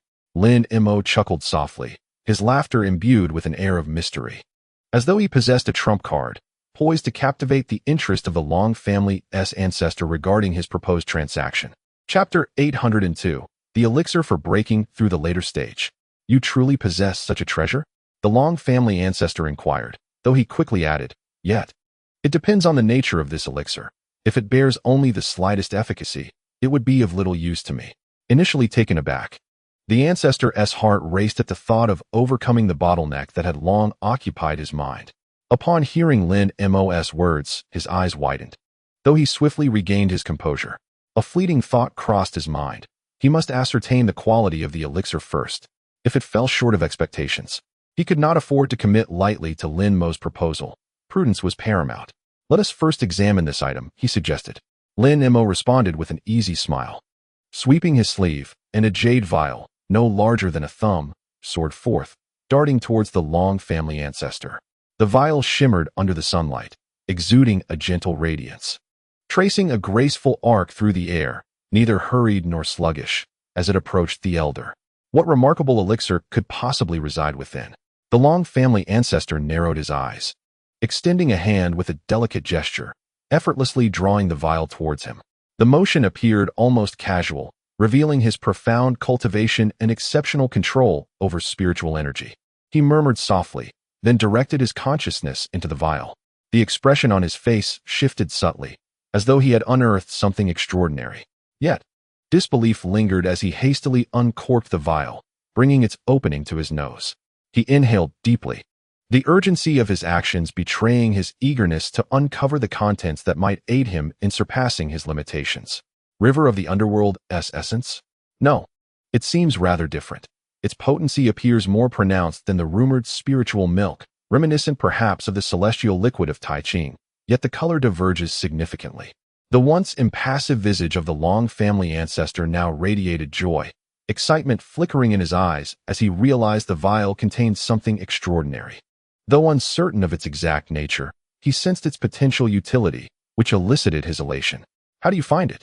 This essence of the river of the underworld should prove beneficial to you, Hmph remarked, unfazed by the ancestor's reaction, having anticipated such enthusiasm. After all, this essence was a rare and precious entity, offering considerable assistance in overcoming one's bottleneck. Thus, he calmly awaited the ancestor's subsequent response. This substance is known as the milk of the river of Hades, yet I have never heard of it before. Nevertheless, this elixir proves quite effective, indeed aiding me in breaking through my bottleneck. However, my friend, surely you possess more than just this solitary drop in your vial? Otherwise, it would be of little worth to me. The expression of the elder from the Long family quickly returned to normal, and he inquired thoughtfully. Although he recognized the utility of the milk of Hades, he was apprehensive that Hmph might only have this meager amount. If that were the case, it would not significantly assist him in his quest for advancement. Thus, he wished to ascertain precisely how much Hmph held before contemplating whether to proceed with this transaction. Of course, I have a full vial in my possession. However, I seek in exchange an equal vial of dragon spirit pill and a sky-soaring giant vessel. Hmph replied with a faint smile, revealing another green vial with a simple flick of his hand. He directly articulated his request, contemplating that offering such a precious milk of Hades in exchange for the other party's dragon spirit pill and sky-soaring giant vessel constituted a fair trade. Depending on whether the elder from the Long family would agree. My dear friend, you are indeed asking for quite a lot. While our Long family's dragon spirit pill may be slightly less effective than this milk of Hades, the difference is not vast. To request an additional sky-soaring giant vessel seems rather excessive. The elder's countenance shifted, a glint of coldness flashing in his eyes as he spoke. He deemed Hmpho's demands unreasonable, believing that one vial of milk of Hades should not equate to such significant treasures of his family. His expression darkened, and his tone carried dissatisfaction, openly expressing his opposition to the proposal. This is something I am well aware of. However, there exists a substantial disparity between the two. My milk of Hades is unique, the sole vial remaining in the entire human race, as I have consumed all others. Otherwise, I would not have achieved my current level of cultivation. In fact, it is uncertain whether a second vial exists upon the Tianyuan continent. In contrast, the dragon spirit pill can be produced in endless quantities. Should you miss this solitary vial of mine, I can assure you that you will never encounter another in your lifetime. As for the dragon spirit pill, although it is not readily available from the Long family, it does occasionally surface, and with time, it is not beyond hope to acquire it. Hmph, with a slight smile, articulated his thoughts, fully aware that the elder from the Long family would perceive his demands as excessive. Thus, he had prepared his arguments in advance, elucidating the rarity of the milk of Hades and its distinctions from the dragon spirit pill, aiming to convey to the elder that this transaction would be quite advantageous for him. Brother Lin certainly knows how to raise the stakes. However, should you attempt this tactic with me, you have chosen the wrong person. No matter how eloquently you speak, without a commensurate exchange, I shall never consent to this transaction. The elder from the Long family scoffed, showing no inclination to relent, believing that Hmph was deliberately inflating the price to gain an advantage over him. Thus, his attitude was resolute, indicating that he would not acquiesce to this transaction unless Hmph could present something of greater value. Upon witnessing this demeanor, Hmph couldn't help but slightly furrow his brows, though he quickly regained his composure. Despite feeling somewhat helpless, he understood that matters such as these cannot be rushed, for the elder of the Long family was not easily deceived. Therefore, he merely frowned for a moment before swiftly recalibrating his emotions, contemplating how to proceed. Since fellow Taoist Long did not seem to value the Nether River spirit milk, the proposed transaction was hereby nullified. Those few drops of spirit milk would be considered a gift to the Taoist. After uttering these words, Hmph clasped his hands and, with a flicker of spiritual light surrounding him, turned to leave. This maneuver was a strategic withdrawal, as he wished to observe whether the elder of the Long family would reconsider his stance upon seeing him depart. Hold on. The elder of the Long family, witnessing Lin Mo's actions, changed his expression and instinctively called out to halt him. Although he deemed Lin Mo's request excessive, he still valued the Nether River spirit milk and did not wish to watch Lin Mo leave with such a precious item slipping away. Thus, he hastily spoke up to prevent Lin Mo from exiting. Has Brother Long changed his mind? Lin Mo halted his steps, slowly turning back with a half-smile, thinking that his expectations had indeed been met. The elder of the Long family was unwilling to part with the Nether River spirit milk, which prompted Lin Mo to teasingly inquire about the elder's next words. Given our statuses, there is no need for such petty tactics of feigned indifference. Your Nether River spirit milk is indeed of great utility to me, yet your initial offer was rather outrageous. To exchange for my dragon spirit pill and a colossal vessel, you must either add another item of value or pay a substantial sum of spirit stones. The added value should be slightly less than that of the colossal vessel. The elder of the Long family replied coldly, his gaze flickering. While he desired the Nether River spirit milk, he was unwilling to concede easily to Lin Mo's terms, and thus proposed new conditions to ensure the transaction appeared more advantageous. Very well, I can consider that condition. Lin Mo replied. How about this? In addition to the Nether River spirit milk, I will provide a batch of materials worth over 10 million spirit stones in exchange for a giant vessel. He stroked his chin, articulating a price that closely approached the elder's threshold. He believed he had just such a batch of materials at hand, making the trade not a loss. And perhaps the elder of the Long family would consent. What materials are worth over 10 million spirit stones? The elder of the Long family's muscles twitched as he probed deeper, intrigued by the materials Lin Mo had mentioned. He sought to discern their nature, their worthiness of the price, and whether they could render the transaction more equitable. Thus, he inquired further about the specifics. Before you lies a directory that Brother Long may peruse. Lin Mo blinked, exuding confidence as he spoke. Then with a flick of his sleeve, a brilliant flash of white light burst forth, revealing a lustrous jade tablet. The tablet shimmered softly in midair, soaring towards the ancestor of the Long family, encapsulating detailed information regarding the materials in question. My dear Taoist Lin has indeed made thorough preparations. The ancestor of the Long family, upon witnessing this spectacle, felt a wave of frustration wash over him, unable to voice his discontent. He realized that Lin Mo had meticulously orchestrated this plan, leaving him somewhat at a disadvantage. Nevertheless, there was no recourse. He decided to examine the contents of the jade tablet. With a single motion of his hand, he summoned the tablet into his grasp. Upon casting a brief glance through his spiritual consciousness, the ancestor's expression shifted abruptly, revealing a hint of astonishment. He had evidently encountered materials that took him by surprise. He had not anticipated Lin Mo's ability to procure such items, prompting a shift in his attitude towards the proposed transaction. Are you satisfied with these materials, Brother Long? They should align with the current needs of your family, Lin Mo remarked, his eyes narrowing with a knowing glint. Observing the ancestor's reaction, he sensed the potential for success in this venture. Thus he pressed on, emphasizing that these materials were indeed essential for the Long family. Eager for the ancestor to promptly agree to the deal. You are quite the astute individual, having managed to acquire such coveted resources from various factions. It seems you have long had your sights set on our Long family's mighty sky-piercing vessel. Without such foresight, it would be impossible to gather these materials in such a short span. These items cannot even be purchased with spirit stones at present, the ancestor mused, contemplating the transaction. After weighing the pros and cons, he concluded that while he felt some reluctance, the overall advantage of the deal was evident. Ultimately, he acquiesced to the transaction, recognizing the rarity and value of the materials. Our needs align perfectly. Your decision is indeed wise. Brother Long Lin Mo's heart leaped with joy, and he no longer concealed the smile upon his face. He then gently clapped his hands together, producing a verdant circular ring and a white jade vial. These were intended for the trade, the river of Hades' spiritual milk, ready to finalize the transaction. However, he refrained from hastily tossing the items across. Instead, he cast a discerning glance towards the ancestor, awaiting the presentation of the dragon spirit pill and the sky-piercing vessel. After all, a simultaneous exchange was essential to ensure the fairness of their transaction. The ancestor of the Long family, understanding Lin Mo's intent, promptly responded. With a decisive flick of his sleeve, 2 luminous orbs, one golden and one black, shot forth with remarkable agility, signaling his readiness for the exchange. Before me lay a resplendent golden vial and a sleek, obsidian-hued miniature vessel.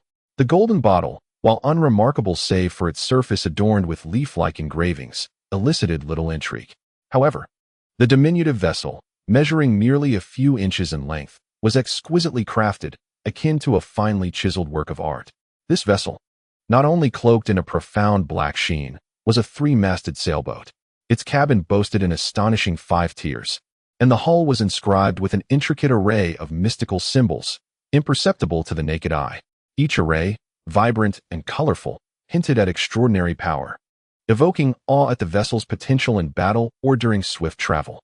With a deft flick of his wrist, the ancestral figure of the Long family tossed the 2 items toward me, his motion imbued with nonchalance, signaling his sincerity and anticipation for what I would present in return. My eyes gleamed with excitement as I promptly reciprocated, hurling my jade vial and storage ring into the air. With a swift motion, I grasped the items he had relinquished, my heart brimming with joy upon acquiring what I had long desired.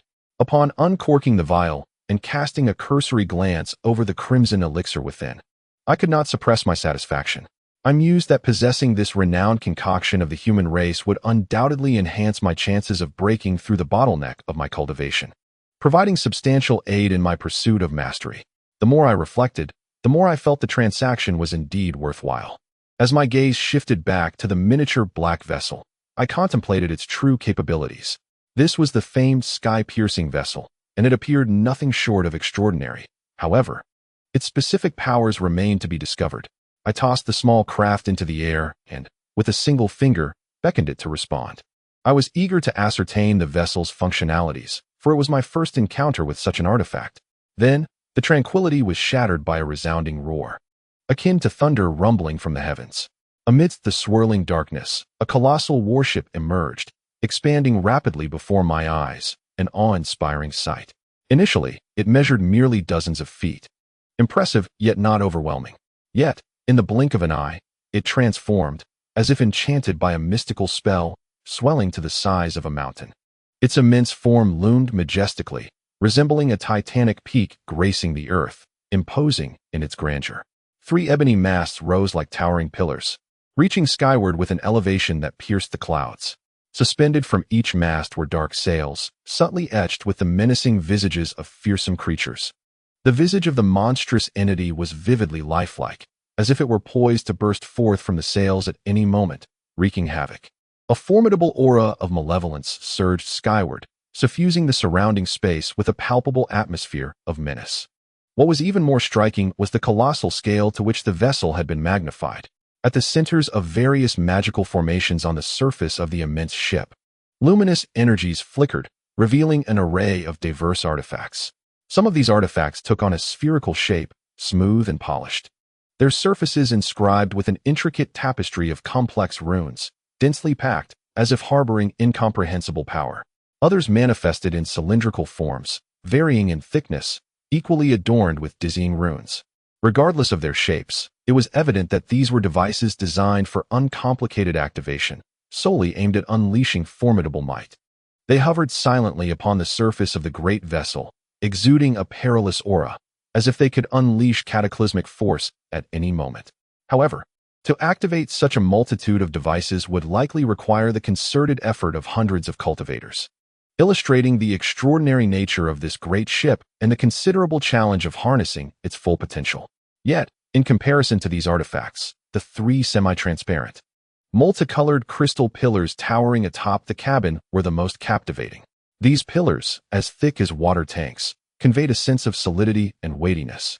Soaring to a height of over 100 feet, bathed in sunlight, they shimmered with a kaleidoscope of hues, exuding an aura of both splendor and mystery, rendering the other artifacts utterly insignificant in their presence, akin to stars eclipsed by the brilliance of a full moon.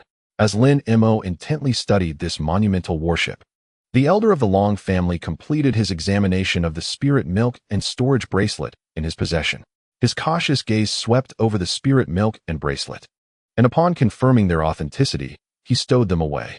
He then cast a discreet glance at the gargantuan vessel and remarked with an impassive demeanor, The raw materials alone for constructing such a celestial ship are valued at over 100 million spirit stones, not to mention the labor and the time expended in its creation. Were this vessel to be offered for sale, its price would undoubtedly soar, and I would not even contemplate such a transaction. The elder's words carried a profound understanding of the ship's worth, underscoring the significance he placed on this exchange. This was no ordinary item. It encapsulated an immense investment of resources and effort. Hmph was acutely aware that this transaction had slightly favored his companion. Yet the spirit milk and materials acquired were not something that could simply be purchased with spirit stones in the outside world. Nevertheless, the deal had been successfully concluded, and Hmph decided not to linger any longer. Whenever you decide to venture into the demon realm, simply leave me a message in Tianyuan City, and I shall be there punctually, he said with a light-hearted smile, his expression reflecting a rather pleasant mood. With a deft gesture of his hand, Hmph summoned the colossal warship hovering in the air. In a dazzling flash of ethereal light, it diminished to a mere few inches in size before being deftly tucked into his sleeve. The fluidity and naturalness of his movements revealed his profound mastery and exquisite control over arcane arts. As long as the human race could withstand the initial onslaught of the demon tribe and maintain the calamity within manageable limits, the expedition into the demon realm would undoubtedly proceed. I shall certainly inform my friend Lin in advance, for with his current cultivation, he will be an invaluable asset on this journey. The expressionless visage of the ancestral elder of the Long family rarely brightened with a hint of a smile as he spoke slowly. He was acutely aware of Hmpho's prowess and understood that his involvement would significantly bolster the human faction's strength in the demon realm, thus heightening his anticipation for the impending journey.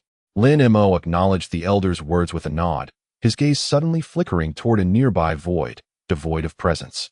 With an enigmatic smile that seemed to conceal profound implications, he then clasped his hands in salute. In an instant, enveloped in azure light, he transformed into a streak of azure rainbow, swiftly piercing through the air and vanishing in the blink of an eye, leaving behind only a fleeting remnant of his passage as if he had never been there. Witnessing this, the elder's expression shifted noticeably, his previously calm demeanor darkened. He fixed his gaze intently on the direction Hmph had departed, yet remained rooted in place. Only when the azure rainbow had completely faded from view did he exhale a sigh, filled with an air of resignation and perhaps a complex mix of emotions regarding Hmph, difficult to discern. At that moment, a sudden disturbance rippled through the void where Hmph had just been. It was akin to ripples breaking the surface of a tranquil lake, and from the distortion emerged a figure cloaked in black. This was another elder of the Long family, whose countenance was equally somber as he regarded the horizon where Hmph had vanished. In a low voice, he addressed the elder, "Brother Long, it seems he has already perceived my presence. My newly cultivated concealment technique, which even you find difficult to detect, has not eluded his keen awareness." The black-clad man's words carried a hint of astonishment and resentment. After all, it was quite disheartening for him to realize that Hmph had seen through his prized technique. Indeed, it was plausible that this individual possessed an exceptionally strong consciousness, surpassing even my own. His rapid advancement in cultivation, coupled with a couple of extraordinary innate talents, is entirely reasonable. Nevertheless, regardless of the circumstances, his inclusion would further enhance the human faction's strength in the demon realm, rendering them formidable rivals even against the sacred ranks of the spirit tribe. The elder of the Long family nodded in response, maintaining an expression of calm. From various perspectives, we analyzed Hmpho's situation and recognized the advantages of his involvement in the journey to the demon realm, particularly the potential enhancement of the overall strength of the human race. However, Brother Long expressed his concerns, noting that our understanding of Hmpho's foundation is rather limited, which could pose an unstable factor in our expedition to the demon realm. The man in the black robe furrowed his brow, feeling a sense of apprehension regarding our scant knowledge of Hmph. Should any unforeseen circumstances arise, it would bode ill for us. Thus, he voiced his concerns in hopes that the ancestor of the Long family would heed this matter. "Being uninformed is of little consequence," retorted the ancestor of the Long family. "How much do the other individuals we have invited truly comprehend? As long as they assist us in achieving our goals, that suffices. This calamity poses a significant threat to our clan, yet for those of us in the integration stage, it also presents a fortuitous opportunity. We must succeed. Failure is not an option, for otherwise, we shall remain stagnant in the integration realm for the rest of our lives. The ancestor clenched his hands within his sleeves, a fierce expression flashing across his face as he spoke, his tone imbued with determination. Clearly resolved to seize the opportunity presented by this journey to the demon realm to transcend his current limits, despite the uncertainties involved. Brother Long's assertions hold some merit. Yet prior to that, we must be capable of withstanding the onslaught of the demon race. The man in the black robe concurred, turning his gaze towards the colossal city. He understood that the immediate priority was to confront the impending attack from the demon race. Only by safeguarding our territory could we contemplate the expedition to the demon realm and the prospect of breaking through our limitations. I have gathered the strength of 13 noble families to establish this stronghold, which can serve both defensively and offensively, providing mutual support. I am confident that our numbers of high-level practitioners and our defensive capabilities are not inferior to the 3 royal cities. Even if this calamity proves more ferocious than rumored, we should be able to withstand it, proclaimed the ancestor of the Long family, exuding confidence in the stronghold he had meticulously crafted, believing that its layout and strength would suffice to repel the demon race's assaults. I wholeheartedly share your confidence. Otherwise, I would not have sought your collaboration, Brother Long. Now that this young man has departed, let us return to address our affairs. The demonic stain is expanding rapidly, and it is anticipated that within 3 to 4 months, the true demon race shall breach our realm. We must remain alert and prepared, the man in the black robe stated solemnly, observing the ever-growing demonic stain, feeling increasingly anxious. Acutely aware that once the demon race breaks through, it will herald a cataclysmic battle, necessitating prompt preparations. Indeed, let us proceed. I am currently in the midst of refining a crucial elixir, the ancestor of the Long family nodded, then with a flourish of his sleeve, a radiant golden mist enveloped him, transforming him into a brilliant orb of light that swiftly shot towards the direction of the colossal city, disappearing in the blink of an eye. Observing this, the man in the black robe similarly formed a hand gesture, transformed into a swirling black wind. It howled fiercely and surged forth, pursuing the ancestral figure of the Long family towards the great city. Soon, both figures vanished from sight, leaving behind a slightly desolate space, as if the echoes of their recent conversation still lingered in the air. Simultaneously, thousands of miles away, Hmph was racing towards the horizon. His silhouette traced a faint mark across the sky, moving with a swift yet steady pace, his sole desire to return to Tianyuan City as quickly as possible. After more than 2 months, Hmph finally returned to Tianyuan City through the teleportation array. At this moment, the entire city was under a state of martial law, imbued with a palpable tension. All the restrictive formations were partially activated, resembling vigilant guardians, ever ready to repel the impending threat. Were it not for Hmpho's status as a combined stage cultivator, possessing both a high rank and formidable strength, he might not have even qualified to utilize the teleportation array, given the stringent control during this exceptional period. Oblivious to the ominous atmosphere enveloping the city, Hmph harbored his own plans as he strode purposefully towards the tower where young Master Hai and other disciples resided, his steps steady and swift. Upon reaching the tower, he handed over the colossal vessel to several disciples, his expression grave as he instructed them. You must familiarize yourselves with this treasure immediately. After all, the Qingtian giant ship requires a certain number of people to unleash its true power. Hmph was acutely aware of the vessel's immense capabilities. Yet to harness its full potential, the disciples needed to master its operation and usage. This was, in essence, Hmpho's means of safeguarding his disciples. For their current cultivation at the nascent soul stage rendered them vulnerable. Whether they could escape unscathed from the impending calamity of demonic tribulations remained uncertain. The presence of this giant ship would undoubtedly enhance their chances of survival. After entrusting the vessel to his disciples, Hmph promptly returned to the top of the tower, resuming his closed-door cultivation. He understood well that enhancing his strength was paramount as the demonic tribulations approached. However, this time, he instructed his disciples to monitor the status of the demonic spots and report their findings daily, enabling him to stay abreast of the tribulation's dynamics and prepare accordingly. As days passed, the atmosphere in Tianyuan City grew increasingly tense, enveloping everyone in a suffocating shroud of unease. The nearby demonic spots had expanded to a staggering breadth of thousands of miles, now exuding a menacing, glossy darkness. Chapter 804 depicted them as enormous black scars embedded between the heavens and the earth, emanating an aura of malevolence and peril.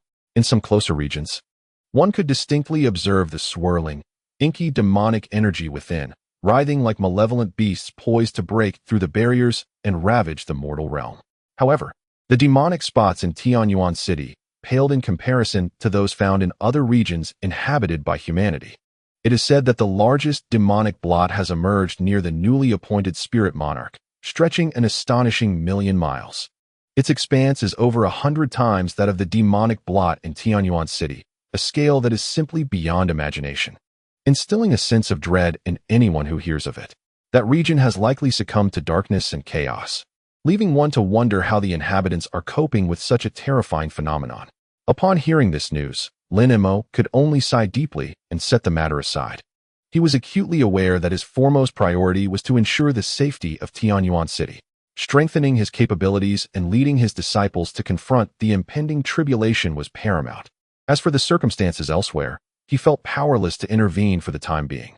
On a day distant from Tianyuan City by countless miles, near the ominous demonic blot, two resplendent golden flying vessels were cleverly concealed within a dense grove several miles away. The golden radiance of the vessels was partially obscured by the branches and leaves of the trees, making them difficult to discern without careful observation. On board each of these warships were two golden-armored celestial guards and several black-armored sentinels, who remained silently perched atop the vessels, their expressions somber as they engaged in hushed conversation. Their lowered voices betrayed a hint of tension and unease, as if foreseeing an impending calamity. "Brother Chun, I have been feeling unsettled these past few days. My eyelids have been twitching incessantly. Could it be that the tribulation is about to erupt?" inquired a robust man clad in golden armor, his brow furrowed with concern. His face was marked by worry, and his muscular arms instinctively clenched into fists, revealing his inner turmoil. "My friend Jean, you are not alone in this. Ever since I was dispatched here to monitor the movements of the demonic blot, I have been on edge. However, we are merely tasked with surveillance. Should the blot break, we can activate the teleportation array and return to the city without facing great danger," replied a diminutive elderly man with a wry smile. Though he spoke with reassurance, he too harbored doubts, as the horrors of the tribulation were well known to them. No one could guarantee a safe escape when the time came. For now, they could only offer each other some comfort. "Indeed, I believe there is little risk to our lives, yet I cannot shake this feeling. It seems our mental fortitude is lacking. Being assigned here by lottery truly is an extreme stroke of misfortune," the robust man lamented, shaking his head in resignation. He pondered how it was that he had drawn the short straw to monitor the demonic blot, but he had no choice. Military orders were absolute, and he had to remain steadfast in his post. Remaining in the city would indeed be far more secure. Nevertheless, if we successfully complete our mission, the rewards for this undertaking are quite substantial. "I believe the risk we face is not insurmountable," the elderly man remarked, attempting to view the situation from a more favorable perspective, focusing on the abundant rewards that awaited them upon fulfilling their duty, hoping to alleviate the tension of the moment. This time, the council presented exceedingly rare elixirs, which would be of great benefit to us. However, what was that? Upon hearing the words, the man could not help but chuckle, yet he had not finished his sentence. In the next moment, his gaze swept across the distant sky, and suddenly, he stood up from the golden vessel. His expression changed dramatically. The smile that had once graced his face was instantly replaced by sheer terror, his eyes wide open, fixated on the distant heavens. What could this mean? Had the demonic spot undergone a transformation? The elder, sensing the gravity of the situation, felt a chill in his heart and hastily turned to look in the same direction. His movements were urgent, thoughts racing as he fervently hoped that nothing catastrophic would occur, swallowing nervously as he observed. The other black-armored guards glanced at the distant sky, their faces turning pale as if drained of blood. Their bodies trembled slightly, fear evident in their eyes, as if they had witnessed the apocalypse, deeply shaken by the sight in the sky. In the distance, beneath the demonic mark, a vast expanse of void suddenly twisted and swayed violently, as if a soft fabric were being recklessly kneaded by an invisible hand. It appeared as though the entire sky was on the verge of being overturned, the scene both eerie and terrifying, sending shivers down the spine. At that moment, a thunderous roar echoed, akin to thousands of thunderclaps erupting simultaneously deafening to the ears. From the swirling demonic energy within the mark, countless demonic bats, each over 10 feet long, emerged abruptly. These bats boasted crimson fur, vibrant against the backdrop of the black demonic energy, creating a strikingly glaring contrast.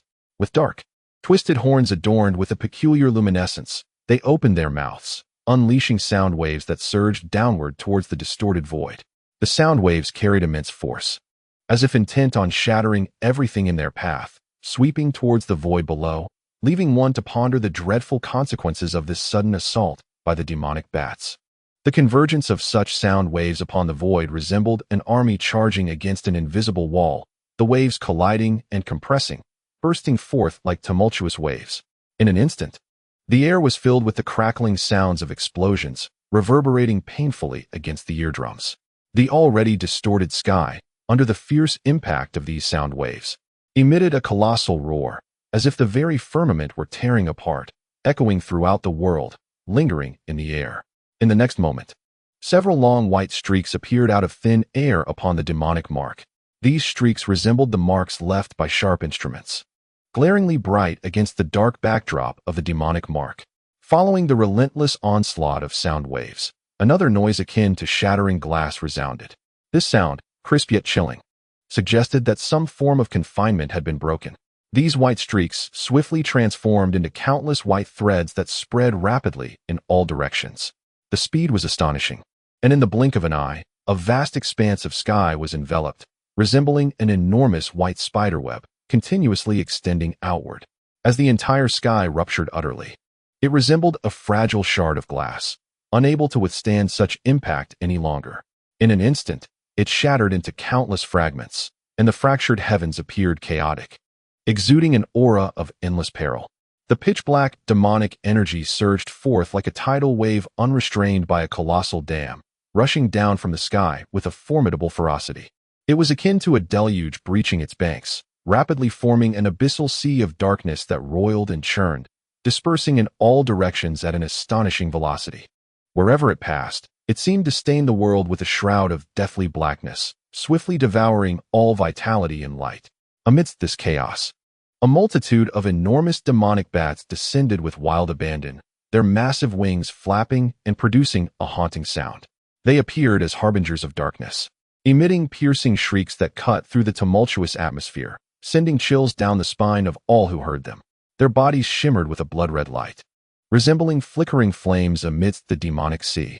This sanguine glow exuded a nefarious essence, racing forth to ignite and annihilate everything in its path.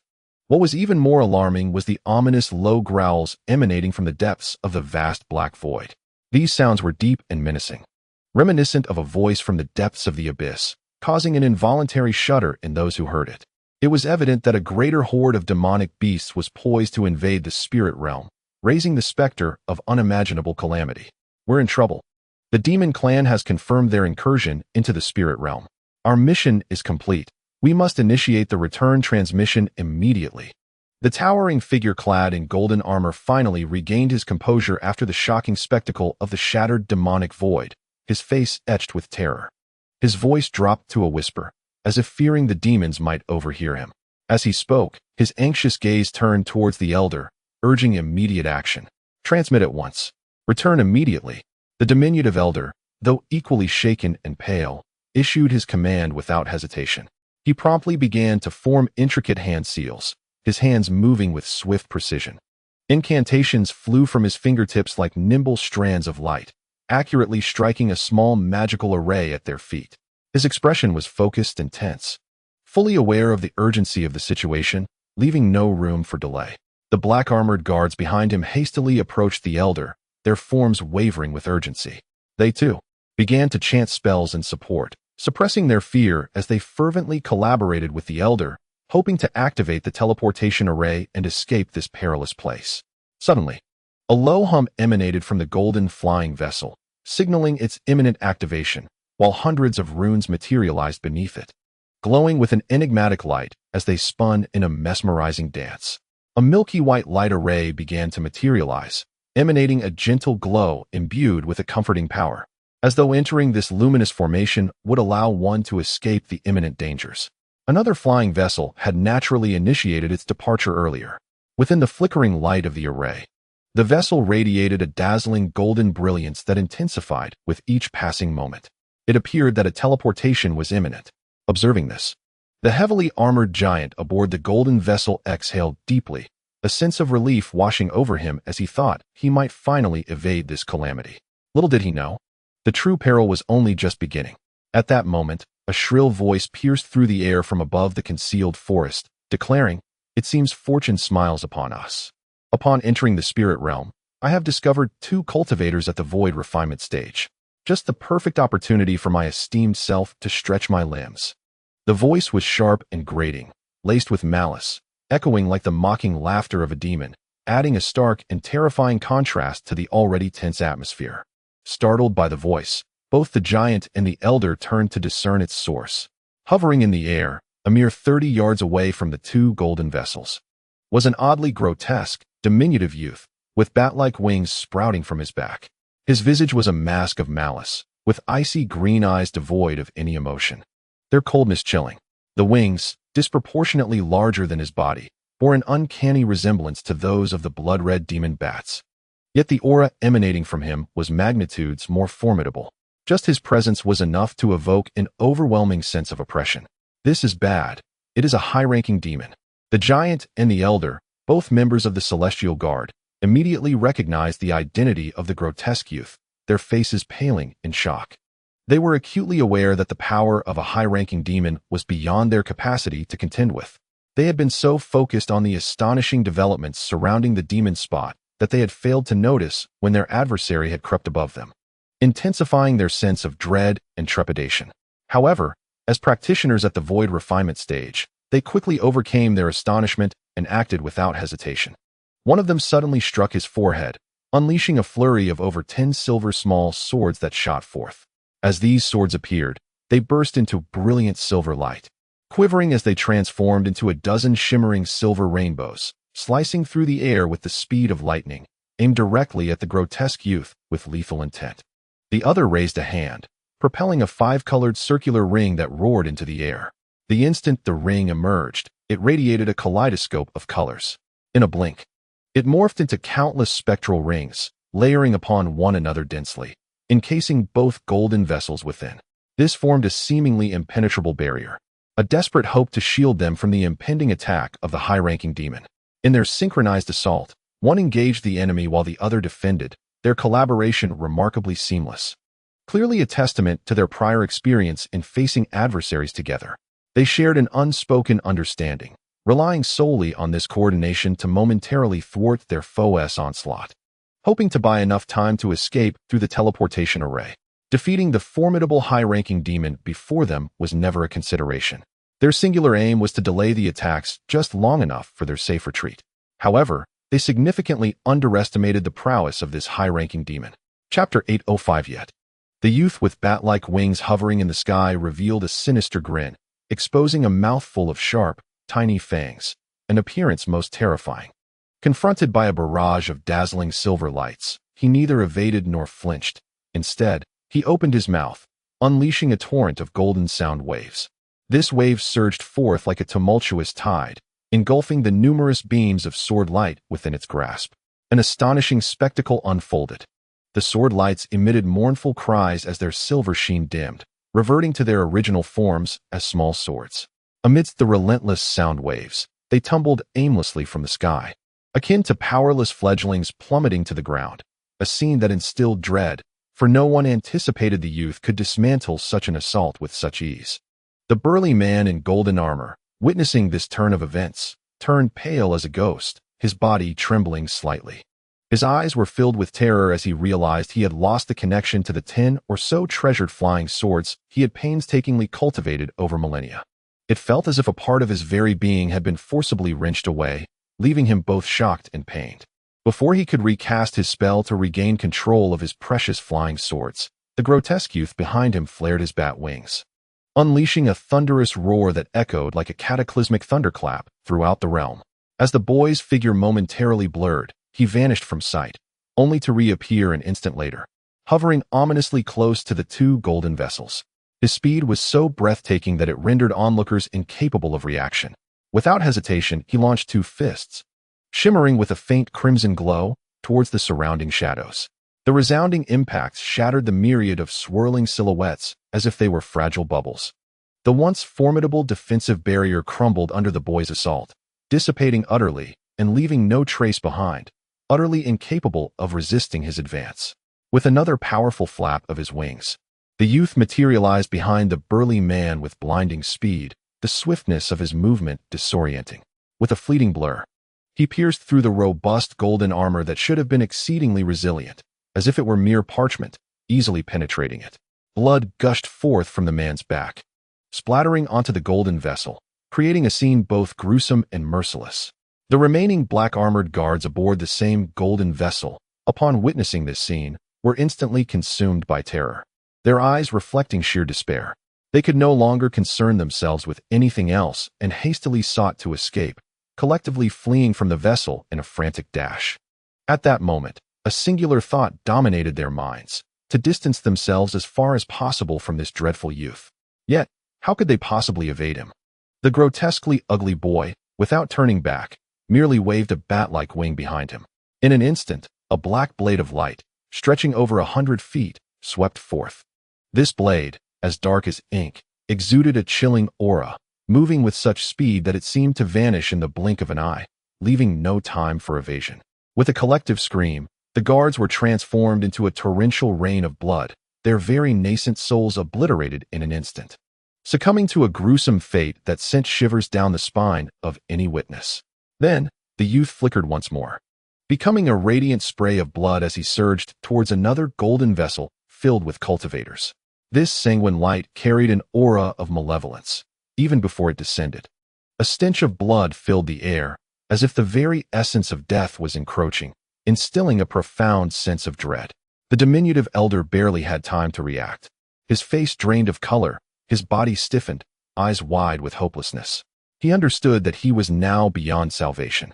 Yet, in a twist of fate, the teleportation array beneath them suddenly flickered with a bright light, and the entire golden vessel was abruptly transported away. It was as if they had grasped a lifeline at the brink of despair, narrowly escaping a dire fate, a truly harrowing spectacle. The grotesque youth, now transformed back from the bloodlight, found himself in an empty space.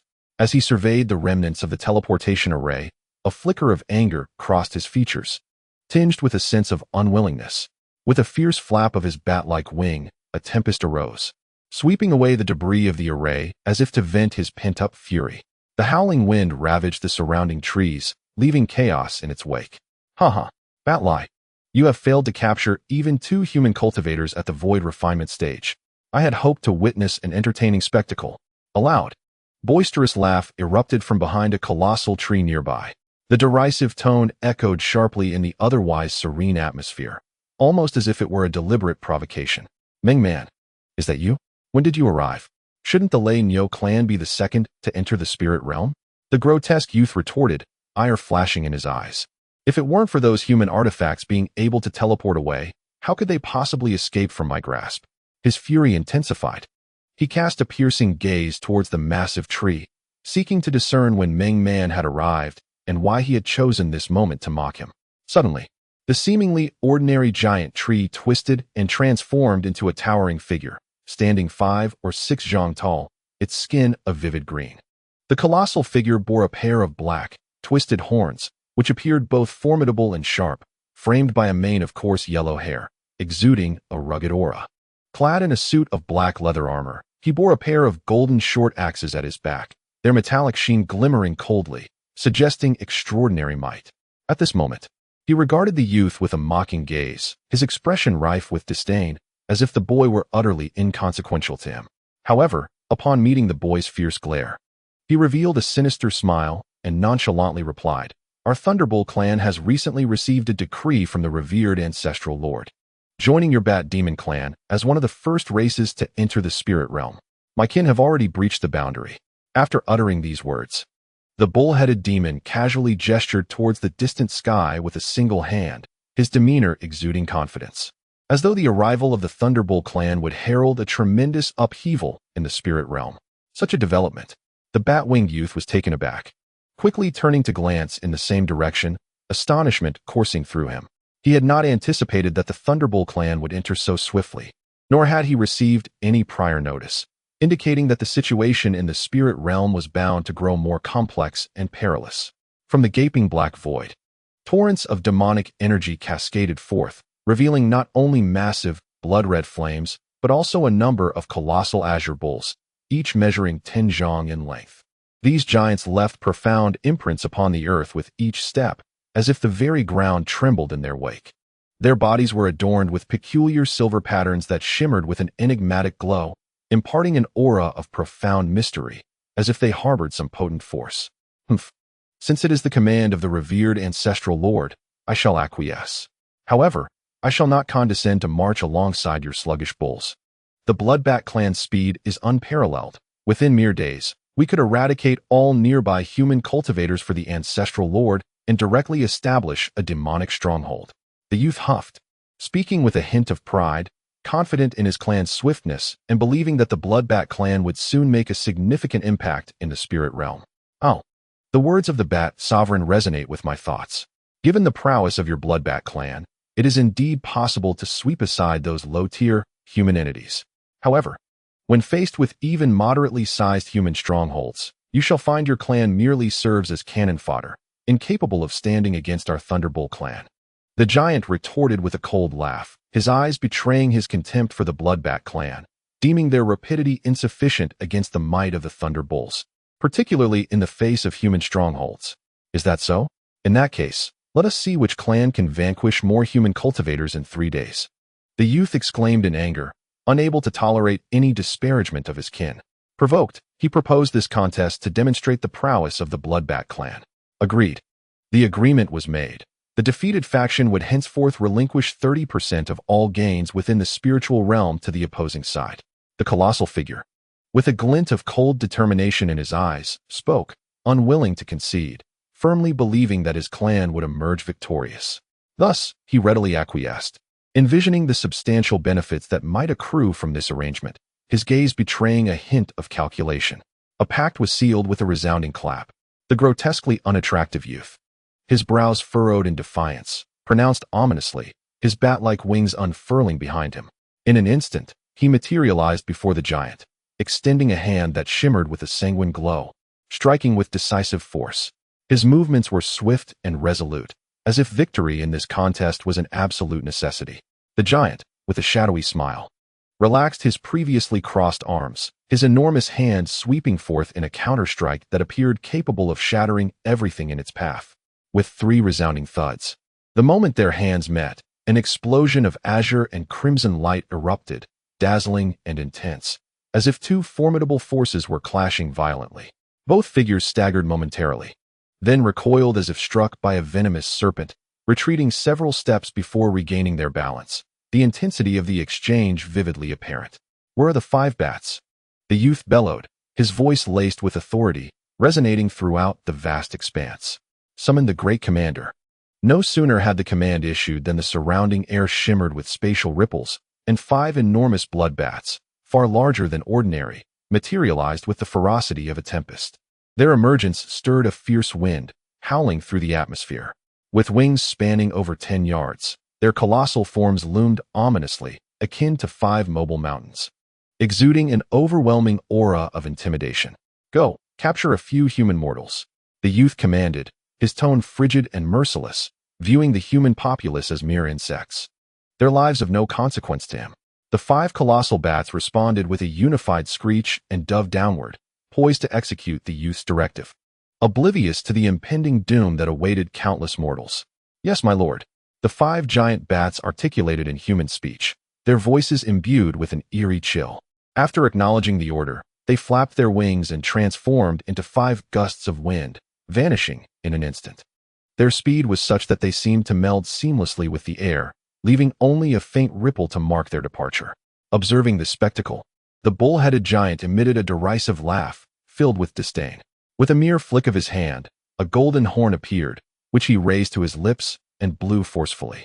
Instantly, a resonant blast echoed through the heavens, a deep and ancient sound imbued with a sense of timelessness. It carried an indescribable aura of primal wilderness, reverberating through the space, lingering as if to awaken some ancient and formidable power. The once mingled azure giants, originally intertwined with the bloodbats, were instantly consumed by a fervent frenzy upon hearing that sound. Their eyes ignited with a blood-red glow, exuding an uncontrollable fervor. They exhaled white mist and simultaneously emitted a low growl, a cacophony that converged into a thunderous roar, echoing like the very heavens had unleashed their wrath. In an explosive surge, they burst forth from the billowing black mist, charging towards the direction of the giant man. At that moment, the earth trembled beneath the cacophony of hooves, as thousands of colossal bulls thundered forward, creating a breathtaking spectacle of monumental grandeur. Then, the sound of a horn erupted from the giant's mouth, transforming into a deep resonance that rang with the clash of metallic blades. It reverberated like a battlefield where countless armies clashed, imbued with an air of impending doom. With a swift motion, he transformed into a silver streak, racing into the distance with astonishing speed, vanishing beyond the horizon in the blink of an eye, leaving behind only a fleeting glimmer of silver in the eyes of the onlookers. Behind him, tens of thousands of thunderous bulls surged like a relentless tide, their formation a seamless torrent, advancing with an unstoppable momentum towards the horizon. As they charged, they kicked up clouds of dust, as if intent on crushing everything in their path, a scene that was truly awe-inspiring. The grotesque youth, witnessing this spectacle, felt a twitch at the corner of his mouth, his face momentarily flashing with unyielding resentment and anger. Yet, he quickly emitted a piercing shriek, a sound sharp and resonant, penetrating the air and traveling far into the vastness. Upon hearing this, the bloodbats also stirred restlessly. As if receiving some command, they transformed into a multitude of blood clouds, dispersing in every direction like ominous crimson wisps. Chapter 806. They soared towards all corners of the sky, scattering like foreboding red clouds, spreading out in a manner both magnificent and fraught with danger. The number of bloodbats surpassed that of the thunderbolts by more than tenfold. Thus, even when fractioned into several groups, each still boasted thousands of individuals. The densely packed swarm of bloodbats blotted out the sun, threatening to engulf the entire sky. Consequently, two of those bat legions boldly followed the path taken by the thunderbolts, seemingly indifferent to being discovered, trailing behind with unabashed audacity, as though waiting for the perfect moment to strike. Meanwhile, the youth folded his wings, merging into the largest of the blood clouds, vanishing in a flash, as if he had become one with the crimson mist, rendering him utterly elusive. Only the billowing blood clouds remained, drifting through the sky, imparting an eerie hue to the atmosphere. In the high skies, amidst the swirling demonic energy, a profound silence ensued following the departure of these two monstrous entities. The once cacophonous void had transformed into an unsettling stillness. The lingering demonic aura gently swirled, as if concealing the events that had transpired, while simultaneously brewing a new crisis. However, after a brief moment, the demonic energy began to churn violently. Amidst the cacophony of hissing, there emerged a multitude of lustrous, ebony serpents, each varying in length and shape. The larger specimens measured over 100 yards, their massive bodies undulating through the air, reminiscent of colossal black dragons. The smaller ones, still formidable at 20 to 30 yards, exuded an undeniable aura of intimidation. Strikingly, upon the foreheads of these great pythons, glimmered beads of vivid crimson blood, pulsating with an eerie luminescence. They were a rare assembly of three-eyed magical pythons, presenting an extraordinary sight infused with a chilling, enigmatic presence. The number of these serpents was markedly fewer than that of the thunderous bulls and bloodbats, totaling merely 5,000 or 6,000. Yet, their collective aura far surpassed that of the prior two beasts, a palpable dread that enveloped the atmosphere. It instilled an involuntary shiver, as if an overwhelming force bore down upon all in proximity, igniting an inexplicable terror within. Among them, the most colossal serpent, stretching over 300 yards, bore atop its back a figure clad in a dark mask and menacing azure armor, a high-ranking member of the demon clan. He stood tall, arms crossed, surveying his surroundings with a piercing gaze that cut through the mask, radiating a chilling scrutiny. Upon sensing the absence of the previous creatures, his pupils constricted slightly, revealing a hint of surprise, as if the unfolding events had exceeded his expectations. With a sudden, forceful stomp upon the serpent beneath him, he unleashed a formidable power. Causing the python to rise abruptly, its massive head reared back, opening its gaping maw to unleash a resounding roar akin to distant thunder. The sound reverberated through the realm, and in that instant, a flash of crimson light illuminated the serpent's forehead, manifesting two peculiar blood horns that glimmered with an uncanny red radiance. Simultaneously, the creature's back contorted, revealing a pair of azure flesh wings that unfurled with a gust, displaying newfound strength and agility. The nearby three-eyed pythons, witnessing this transformation, began to writhe and surge forth, their heads raised in a harmonious chorus, reminiscent of a royal homage, imbued with reverence and submission. The spectacle was both awe-inspiring and shrouded in an air of ritualistic mystique. Yet, the armored demon remained steadfast atop the transformed serpent, his gaze icy and unwavering, as he stood motionless, resembling a cold statue, commanding an aura of power that demanded respect. It was as though he were the true sovereign of this aerial domain. After countless years of absence, it was astonishing to witness Brother Wei's innate divine python ascend to such heights, likely now capable of contending with an initial stage holy entity. As the entire assembly of pythons erupted with magical energy, a clear, resonant male voice suddenly pierced the silence. The sound was melodious, yet carried an undercurrent of significance, standing out sharply in the otherwise tranquil environment. A sudden, malevolent wind swept through, revealing a monstrous creature over 10 feet in length, emerging from the swirling darkness. This beast, stretching an impressive 20 feet, was adorned in a delicate shade of lavender, presenting a most peculiar sight. Its head bore long, slender antennae that swayed gently in the air, seemingly attuned to its surroundings. Jagged fangs gleamed menacingly from its mouth, radiating a chilling light, while its forelimbs were enormous and blade-like, reminiscent of a colossal mantis, exuding an aura of formidable aggression, as if it could effortlessly rend asunder anything in its path. Perched atop this gigantic insect was a diminutive figure, a child no taller than 3 feet, appearing no older than 7 or 8 years. His hair was styled into a single, vertical braid that danced playfully in the breeze, lending him an endearing charm. He wore a flowing robe of pale green, which billowed gracefully in the wind, imparting an ethereal quality to his presence. Adorning his shoulders were 3 small, golden swords, glinting dazzlingly in the sunlight. His bright, contrasting eyes sparkled with cleverness, portraying an irresistible cuteness. Yet one could easily underestimate him at their peril. This was none other than Brother Soul Pearl. A few years prior, I fortuitously acquired a rare spiritual herb, which I administered to my soul's serpent, enabling it to transcend to its current state. I must say, dear friend, it has been some time since we last met, and your essence has become increasingly refined. The cold-eyed member of the blue armored demon clan surveyed the child with a chilling gaze, his voice devoid of warmth, imbued with a sense of detachment and indifference, as if he held no fondness for the child whatsoever. For this expedition into the spirit realm, I have prepared for many years and have attained a modest breakthrough in my cultivation. The child responded with a hearty laugh, his merriment unperturbed by the other's icy demeanor, seemingly in high spirits and quite proud of his own cultivation advancements. Since Brother Soul has arrived, let us proceed together.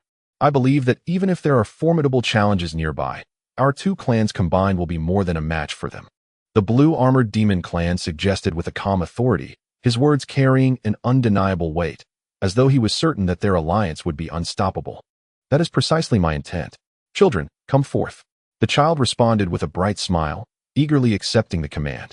He then turned to the dense miasma and issued a commanding shout, his voice resonating with authority, reverberating through the clouded expanse of demonic energy. As his voice trailed off, a low hum emerged from the sea of darkness, initially soft, but soon swelling into a tumultuous roar, as if something within was stirring, poised to break free from the depths. A multitude of demonic insects surged forth from the blackness, their numbers astonishing and seemingly endless. The magical insects, each the size of a human head, bore a striking resemblance to the colossal mantises beneath the feet of a child, albeit considerably smaller in stature. Their appearance, somewhat peculiar, exuded a sense of uniformity. Yet, the sheer multitude of them was overwhelming, as they surged forth from the magical aura like an unrelenting tide of darkness, continuing for the duration of a meal before finally subsiding. At that moment, The entire low sky was dominated by these magical insects, creating a spectacle that was both magnificent and unnerving. These creatures had virtually infested every low-lying area beneath the magical energy, their pairs of violet wings vibrating with a staggering population of approximately 70 to 80,000. The sight of such a dense swarm of insects would send chills down the spine of even the most formidable cultivator, as if facing an insurmountable calamity. The scene was utterly breathtaking and terrifying. The Qingjia demon clan, however, exhibited no sign of surprise. With a low growl, the three-eyed giant serpents encircling them shot downwards with remarkable speed, akin to bolts of black lightning. In the blink of an eye, they reached the ground, and with a flicker of spiritual light, they mysteriously vanished into the earth, as if they had seamlessly merged with the land, leaving no trace behind.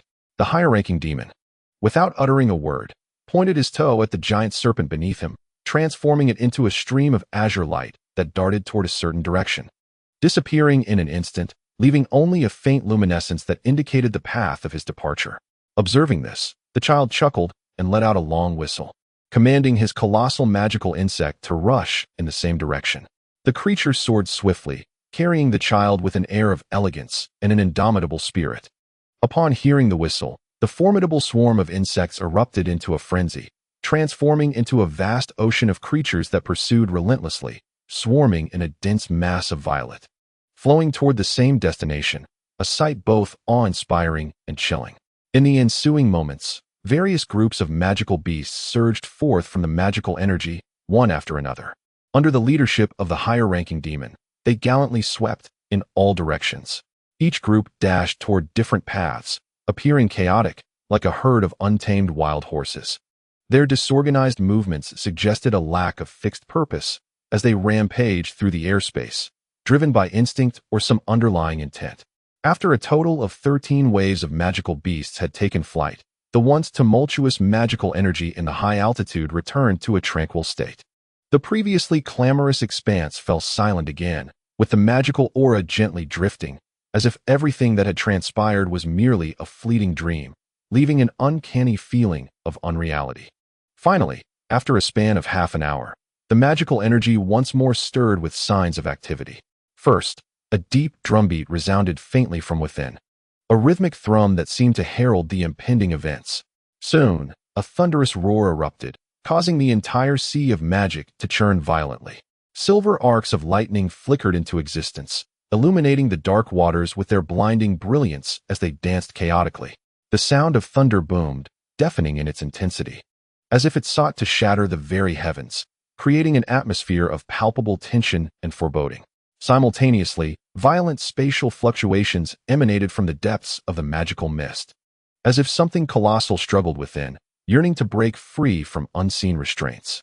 The already vast expanse of the magical sea inexplicably expanded by over a third, its territory growing larger, as if it intended to engulf everything surrounding it, exuding an aura of formidable danger. Then, hundreds of enormous entities gradually emerged from the depths of the magical haze. These dark, massive forms bore an imposing presence, their surfaces adorned with gleaming silver runes. Shaped like colossal triangular towers, with bases spanning miles, these titanic structures moved slowly through the air, breaking the boundaries of reality amidst the violent turbulence. It resembled a multitude of miniature cities descending from the sky, a sight both awe-inspiring and surreal, as if mysterious edifices from another realm had arrived. However, their arrival was far from simple. The moment each tower emerged from the black fog, it was relentlessly assaulted by the silver arcs of lightning, which struck with the fury of enraged serpents, lashing towards the towering structures. Waves of distortion rippled across their surfaces, as if attempting to tear them apart. The towers quivered slightly under the onslaught of the arcs, yet they resolutely resisted, appearing to struggle against the relentless barrage. As the silver runes on the surfaces of these triangular towers glowed brilliantly, they absorbed and dissipated the onslaught, transforming the chaotic energy into nothingness. The runes sparkled with a radiant light, seemingly imbued with immense power, neutralizing the attacks of the arcs. Then, with a cataclysmic sound akin to the earth splitting, the towers finally descended to the ground. Upon their landing, the earth trembled violently, as though the very foundation of the world quaked in response to their presence. The magnitude of their descent was astonishing, In the places they landed, whether mountains or valleys, lakes or forests, everything was instantly crushed into oblivion, as if the pre-existing landscapes were mere fragile bubbles before these colossal forms. It took nearly half an hour for these gigantic entities to finally settle, leaving the area enveloped in a sustained atmosphere of shock and tension. Then, as a thunderous sound resonated, silver runes began to shimmer on one side of the triangular towers. Gradually, a multitude of silver gates materialized upon their surfaces, densely packed and slowly creaking open. The sound echoed like the groaning of ancient doors, exuding an aura of mystery. Chapter 807. The distant echoes of war drums reverberated ominously from the colossal tower, growing louder as if urging some impending event. Subsequently, a multitude of sleek, dark-hued war vessels surged forth from the silver gates, emerging in a relentless stream. Each vessel, measuring no more than a dozen paces in length, was shrouded in an enigmatic black glow, exuding an aura of mystery. At the prow of each craft was a grotesque effigy of a demonic deity, intricately carved and lifelike, radiating a palpable air of malevolence. Flanking the vessels were numerous elongated, razor-sharp blades protruding menacingly, glinting with a chilling light under the black luminescence, suggesting an overwhelming potential for destruction. Through the veil of darkness, one could faintly discern that each vessel was manned by 5 or 6 armored figures of the demon race. Clad in dark green armor, they sat poised, each gripping a weapon, their expressions stern and their eyes gleaming with a murderous intent, as if they were perpetually ready to engage in battle, patiently awaiting the next command. These warships did not venture far, but instead circled their respective towers, gracefully soaring through the air. The scene resembled a swarm of bees diligently orbiting their hive, moving with an orderly precision, seemingly engaged in a state of vigilance or preparation. As each tower released hundreds of black war vessels, a battalion of red-armored demon soldiers, adorned with wings, emerged from the tower, armed with spears and bows. They surged forth in unison the moment the silver gates swung open. With a powerful flap of their wings, they ascended into the sky, dispersing in all directions with a swift and synchronized grace, as if they were well-trained sentinels, on high alert for any unforeseen occurrences. From the luminous silver gates, beams of vibrant, multicolored light shot forth, dazzling and resplendent. Figures, indistinguishable from humans, began to materialize in midair, adding an additional layer of peculiar energy to the atmosphere. These individuals, a mix of men and women, donned various attire, some cloaked in long robes, others clad in armor, while a few were bare-chested, their forms diverse and chaotic. Yet each emanated a swirling aura of demonic energy. This dark energy enveloped their bodies like a sinister shroud. Their eyes glimmered with a cold, fierce light. And some individuals swiftly transformed, their bodies convulsing as they morphed into grotesque beings with 2 heads and 4 arms. This transformation was sudden and imbued with an eerie quality. The original visage remained unchanged, yet the newly manifested heads bore terrifying, monstrous features, evoking a sense of dread in those who beheld them. The transformed demons, filled with exhilaration, raised their dual heads to the heavens, releasing low, guttural roars that resonated with a raw, primal hunger for bloodshed. As if the urge for slaughter within was becoming increasingly unbearable, a chilling sensation crept upon the listeners, as though a bloody massacre were on the verge of unfolding. Observing their transformed companions, many of those yet to undergo such a metamorphosis cast scornful glances, filled with disdain as if to criticize their peers for their lack of composure, believing themselves to be vastly superior. Others, although maintaining a calm demeanor, surveyed their surroundings with vigilant eyes, their faces betraying an unmistakable excitement, their gazes shimmering with fervor. Their lips quivered slightly, revealing the tempest of emotions they struggled to suppress, yet their exhilaration seeped through inadvertently. Among them stood an elderly man with crimson hair and a prominent, hooked nose. After a prolonged gaze at the lush, verdant landscape in the distance, he murmured softly to himself, "I never anticipated that in my lifetime I would once again witness such wonders. Even if I were to perish in this realm, I would have no regrets." His voice bore a tinge of nostalgia, mingled with gratitude for the opportunity to behold this spectacle once more, his complex expression seemingly narrating a long and convoluted past. "Brother Shah, why must you be so despondent?" Another, cloaked in a black robe with a golden sash, inquired with a chuckle. "Has not the holy ancestor already conveyed our orders?" This sacred festival is unlike any we have previously encountered. If all goes well, the Holy Clan may seize a significant portion of the spirit realm. Should we achieve great merit during this festival, we may apply to remain in the spirit realm. This is a once-in-a-lifetime opportunity for those of us who have ascended from the demon realm. Though the red-haired elder spoke in a hushed tone, his words were overheard by the imposing figure nearby, who responded with a confident and hopeful laugh, attempting to uplift the elder's spirits and instill faith in their mission. Indeed, Brother Sanyang, ascending to the true demon realm means we are now part of the Holy Clan.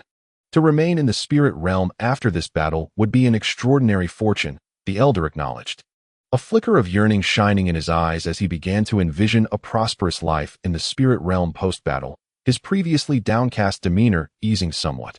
Similar sentiments echoed among others, with hushed whispers circulating about this unprecedented opportunity. Some were brimming with excitement, eager to showcase their abilities, while others remained cautiously optimistic, preferring to assess the situation before making plans. Nevertheless, everyone shared an increased anticipation for the forthcoming sacred festival. At that moment, a thunderous sound erupted from the silver gates of the towering structure, resonating deeply as if a colossal entity were slowly shifting behind the door.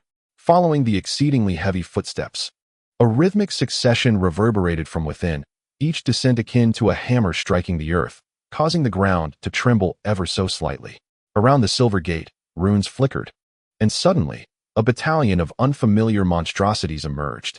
The appearance of these creatures captivated the attention of all present. Their skin, a cracked gray-white, or no hair, resembling monstrous formations hewn from stone, exuding an aura of ruggedness and resilience, with only a vague semblance of human shape, yet imbued with an unsettling and grotesque essence. From their shoulders sprouted four robust arms, and as they moved, the very ground quaked beneath them.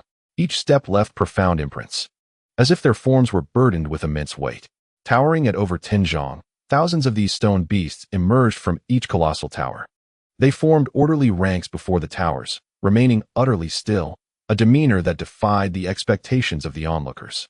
Despite their imposing and fearsome appearance, one would have anticipated their temperament to be volatile and unruly, yet here they stood, obediently like disciplined soldiers. At the low growl of the foremost creature, the surface of the stone beasts shimmered with a grayish light. Their seemingly impenetrable bodies suddenly softened, transforming into a malleable substance akin to yellow clay. They gradually sank into the earth, vanishing from sight in a most peculiar spectacle, as their stone-like forms melted away like mud. In the blink of an eye, they completely disappeared, leaving behind an expanse of barren ground. Moments later, the earth within a radius of 10,000 miles began to tremble violently, the tremors growing increasingly intense. It felt as though a formidable force was endeavoring to break through the surface from beneath. Then, at some distant edge, the ground inexplicably fractured, the fissure widening and spreading relentlessly. Yellow light flickered and shrill sounds pierced the air as walls of earth erupted from below, appearing in continuous succession. In a mere span of time, akin to the brewing of tea, a colossal wall, approximately 100 miles in length, rose majestically from the ground. This wall stood lofty and imposing, a sight to behold, though still in its nascent form, its surface remarkably coarse. Sand and earth cascaded down, giving it an appearance of instability. Yet, the sheer scale achieved in such a brief period was nothing short of astonishing. Just then, amidst the ground before the earthen wall, brilliant lights flickered, and those gray-white stone beasts re-emerged from the depths. With their four arms flailing, they relentlessly struck against the earthen walls, their movements synchronized and powerful, stirring gusts of wind as they did so. An astonishing scene unfolded. With their four arms in motion, the stone beasts unleashed beams of light, each as wide as a bowl, which rained down upon the earthen wall with remarkable force. In an instant, a piercing sound akin to freezing crackled through the air, sharp and jarring, echoing in the vastness. Where the beams struck, clusters of gray-white light blossomed forth, radiating outward in all directions, their brilliance shimmering like a display of fireworks in full bloom. In the wake of the gray-white light, the once soft and sandy soil astonishingly transformed into resilient gray-white stone. The previously loose earthen walls instantly became remarkably solid, leaving onlookers in sheer disbelief. Who would have imagined that these stone golems possessed the extraordinary ability to transmute soil into stone? Thus, under the fervent flailing of the myriad stone golems, the 100-mile-long earthen wall metamorphosed in an instant into an impeccably seamless city wall. This formidable structure appeared as a singular entity, exuding an unyielding strength, seemingly capable of withstanding any assault, imbued with an aura of indomitable might. Simultaneously, a cacophony erupted from other directions, as another group of stone golems employed the same technique to effortlessly erect another stone wall. In this manner, the city walls from all directions gradually took shape through the diligent efforts of the stone golems, and the outline of a grand city became increasingly distinct. Within a mere hour, the surrounding expanse of tens of thousands of miles was enclosed within the confines of these stone city walls, signaling the nascent emergence of a magnificent citadel. The concentric walls secured this territory as if delineating a domain that belonged solely to them. At that moment, from the apex of the triangular tower, a multitude of shadowy figures enveloped in dark mist emerged, floating gracefully through the air. They drifted with an ethereal lightness, akin to incorporeal beings, effortlessly traversing the skies without the slightest hint of weight. Yet, upon reaching the city walls, they lunged toward them, causing an array of intricate magical formations to materialize upon the surface of the walls. Each formation bore an identical design, as if inscribed by the hand of a single creator, radiating a mysterious aura that hinted at immense power. Having completed this task, the shadowy figures re-emerged from the walls, seemingly indifferent to the other demonic entities. They hastily returned to the towering structure, as if merely fulfilling a predetermined mission. As time gradually passed, a colossal city, forged from stone, rose majestically beneath the sea of demons. This grand city boasted towering and robust walls, with the internal architecture progressively taking shape, exuding an air of enigmatic authority. Centered around the towering structures, various uniquely designed edifices began to sprout from the tireless labor of the stone golems. Some buildings soared into the clouds, while others sported peculiar shapes, suggesting specialized functions. These structures were artfully distributed throughout the city, enhancing its vibrancy. Moreover, some higher-ranking demon entities leisurely positioned intricate enchantments in various corners of the city, their movements deft and practiced. Chanting incantations, they infused streams of spiritual light into the ground and walls. Soon, layers of enchantment enveloped the entire colossal city, creating an invisible protective barrier that rendered the citadel even safer and imbued with an aura of mystery. Suddenly, from the pinnacle of the central triangular tower, a flash of spiritual light pierced the air, bizarrely splitting apart. This separation was accompanied by a rumbling sound, deep and thunderous, as if something within was forcefully breaking free from its constraints. A resounding rumble erupted, and a colossal altar, seemingly stained with blood, gradually ascended. The altar exuded a palpable aura of sanguinity, its vibrant crimson hue appearing as if it were nourished by countless lifebloods, invoking a chilling sensation upon mere glance. Surrounding the altar were inscribed ancient characters, their peculiar shapes emanating a mysterious essence. One could almost sense a thick, iron-like scent of blood wafting forth, as if these inscriptions bore the weight of grim, age-old tales. Yet, more enigmatic was the towering figure at the altar's center, shrouded in a veil of sanguine light. Standing erect, the bloodlight cloaked his entire form, rendering his visage and specifics indistinguishable. One could only discern a vague silhouette, yet it radiated a formidable and enigmatic presence, instilling a sense of trepidation that deterred any approach. Upon the appearance of this figure, all mid to high-ranking demons on guard or at toil around the vicinity knelt in solemn reverence, their movements synchronized and their faces awash with awe. Bowing their heads, they exhibited no hint of negligence, as if the silhouette before them embodied their supreme existence. In the distance, other demons, initially oblivious to the unfolding events, instinctively knelt upon witnessing the reverence of their peers. In an instant, the entire demonic populace of the colossal city succumbed to the act of homage, creating a magnificent spectacle. The sound of their unified kneeling resonating throughout the city. All hail the bloodlight saint ancestor. Moments later, a booming voice surged skyward, reverberating across the expanse of the great city. The sound was resounding and harmonious, imbued with veneration and reverence for the bloodlight saint ancestor. However, the figure enveloped in bloodlight remained indifferent to the display, merely casting a fleeting glance around before his gaze ascended towards the abyss of the sky, sharp and profound as if piercing through the void. His eyes, akin to a pair of waning moons in the silent expanse, were unforgettable, seemingly harboring boundless depth, as if scrutinizing something of great significance. Suddenly, one arm lifted, and a crystalline hand extended forth. With a seemingly casual gesture aimed skyward, the motion appeared effortless yet bore an undeniable sense of power. With a thunderous crash, the ethereal sea of demons above was seized by an invisible, titanic hand. A surge of demonic energy erupted violently, swirling together in a frenzied dance, and with a flash of brilliance, coalesced into a massive, obsidian staff, adorned with grotesque patterns. This sinister staff descended directly towards the altar, exuding a terrifying aura that hinted at apocalyptic might.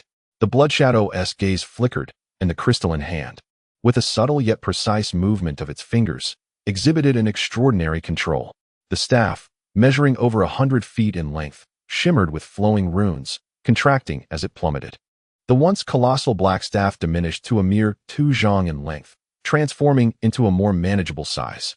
Grasped by the Bloodlight Saint Ancestor, it exuded an air of dominance, as if he wielded a legendary artifact of unparalleled might. With a single hand, he brandished the staff before him, and a low, sonorous incantation escaped his lips. This arcane spell, shrouded in obscurity and uttered in the native tongue of the demon race, imparted an enigmatic aura, resonating with an ancient and formidable power. As the incantation reverberated, the ghastly head atop the staff opened its silvery eyes, shimmering with a sinister light. From its maw, it unleashed a cascade of dark, lustrous runes that danced in the wind, morphing into enormous black blossoms that ascended throughout the vast city. These ominous flowers floated gracefully through the air, resembling foreboding clouds, spreading ominously in all directions. Within moments, the entire metropolis was enshrouded in these dark blooms, casting an eerie pall over the cityscape. At this juncture, the Bloodlight Saint Ancestor momentarily paused his incantation, vigorously rubbing the staff between his hands. It erupted into a burst of black radiance, emanating waves of potent energy, as if threatening to engulf everything in its vicinity. The radiant aura rippled, transforming into invisible spiritual waves that surged forth in all directions, imparting an air of mystique wherever they traversed. The black blossoms, caught in this wave, exploded in rapid succession, dispersing into torrents of pitch-black demonic energy that enveloped the city in an instant. This malevolent essence permeated every corner of the metropolis, cloaking it in a dark shroud, exuding a sense of mystery and peril. The previously prostrated demons, upon the arrival of this dark energy, were instantly invigorated.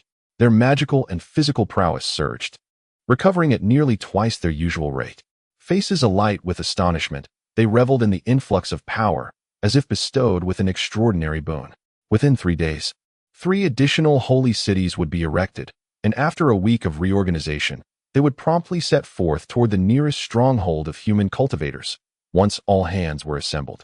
With his hands clasped behind his back, the Bloodlight Ancestor's visage flickered with a sanguine glow as he intoned ominously. His words bore an undeniable authority, issuing commands with a tone that left no room for dissent. It was clear that everything was within his grasp, at his command. The entire demon race would spring into action without hesitation. Obey the decree, echoed the voices of countless high-ranking demons within the cloaked metropolis, their exclamations resonating in unison.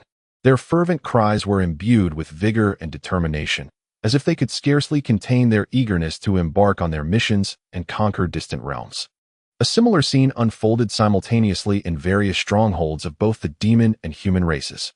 In various locales, similar scenes unfold as the demonic clan fervently prepares for an impending conflict.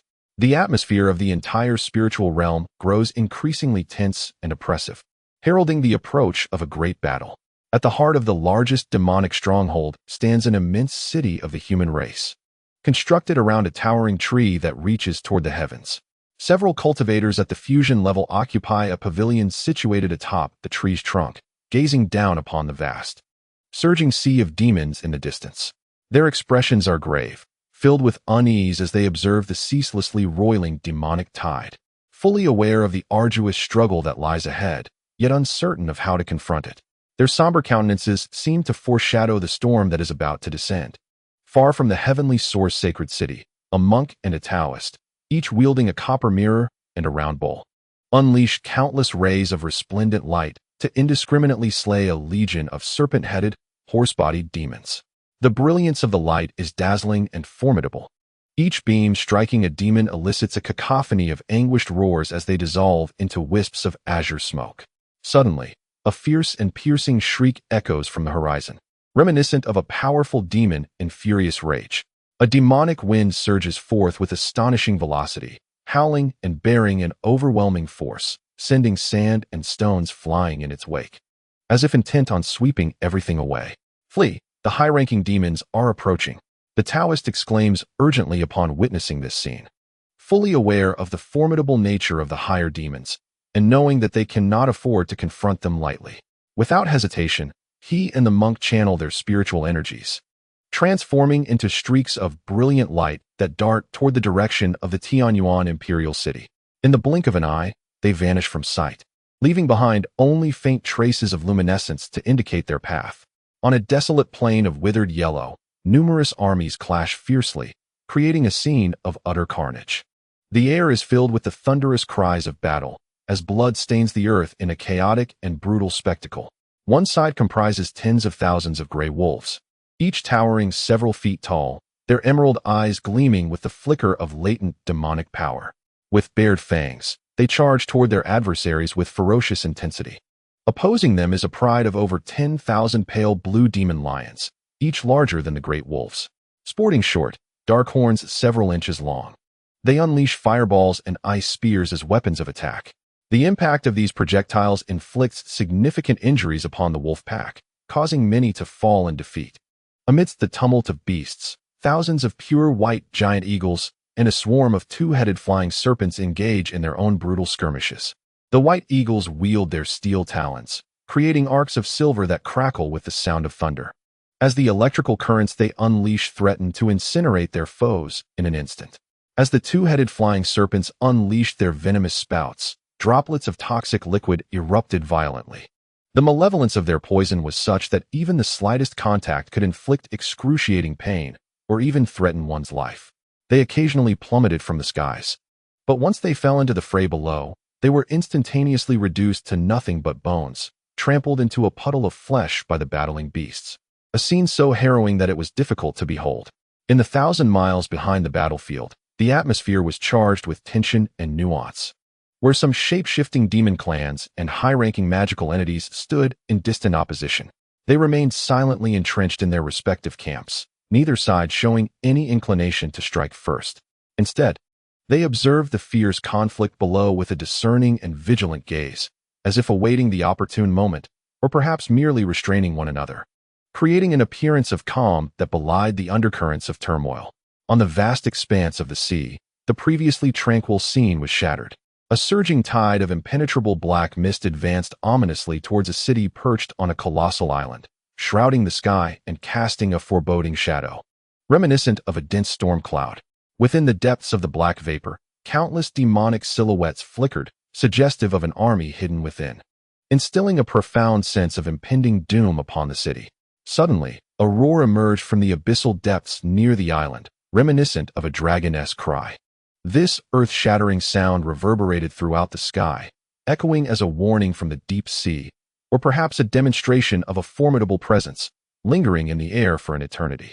Following this, the surface of the sea adjacent to the island erupted into a furious tempest, transforming the calm waters into tumultuous waves that surged to staggering heights. Then, as the waves parted, an enormous azure beast gradually emerged from the depths below. Its arrival was nothing short of awe-inspiring, its colossal form rising slowly, evoking a sense of reverence. The beast's head was pockmarked, encrusted with green algae and debris, appearing quite unkempt and veiling its true visage in a rather grotesque manner. Yet, as its murky eyes opened, a chilling light emanated from them, casting a cold glance towards the distant black mist. In an instant, the abyss-like maw of the creature yawned wide, exuding an aura potent enough to instill fear, as if it could consume all. A resounding crash echoed forth, causing the entire surface of the sea to tremble, the sound akin to thunder, reverberating as if the very heavens were shaken. A cascade of blue luminescence surged from the beast's mouth, radiant and enigmatic. In a fleeting moment, it transformed into a blue whirlwind that swept across the sea towards the encroaching black mist, lifting the waters high in a spectacular, yet terrifying display. Towards the engulfing black mist it surged, with an imposing force as if intent on crushing not only the mist itself, but all that it concealed within. Though the black mist was teeming with countless magical beasts, their vast numbers rendered them utterly powerless against this tempestuous force akin to the might of nature itself. They were irresistibly drawn in, akin to fragile ants confronting a ferocious storm, completely devoid of the ability to resist, and were swept away in an instant. The nearby sea surface noticeably sank, as a substantial volume of water was drawn into the creature's gaping maw, creating a remarkable low-lying area amidst the previously tumultuous waves. The waters converged towards the creature's cavernous mouth, presenting a most extraordinary spectacle, once it had devoured such a multitude of magical beasts.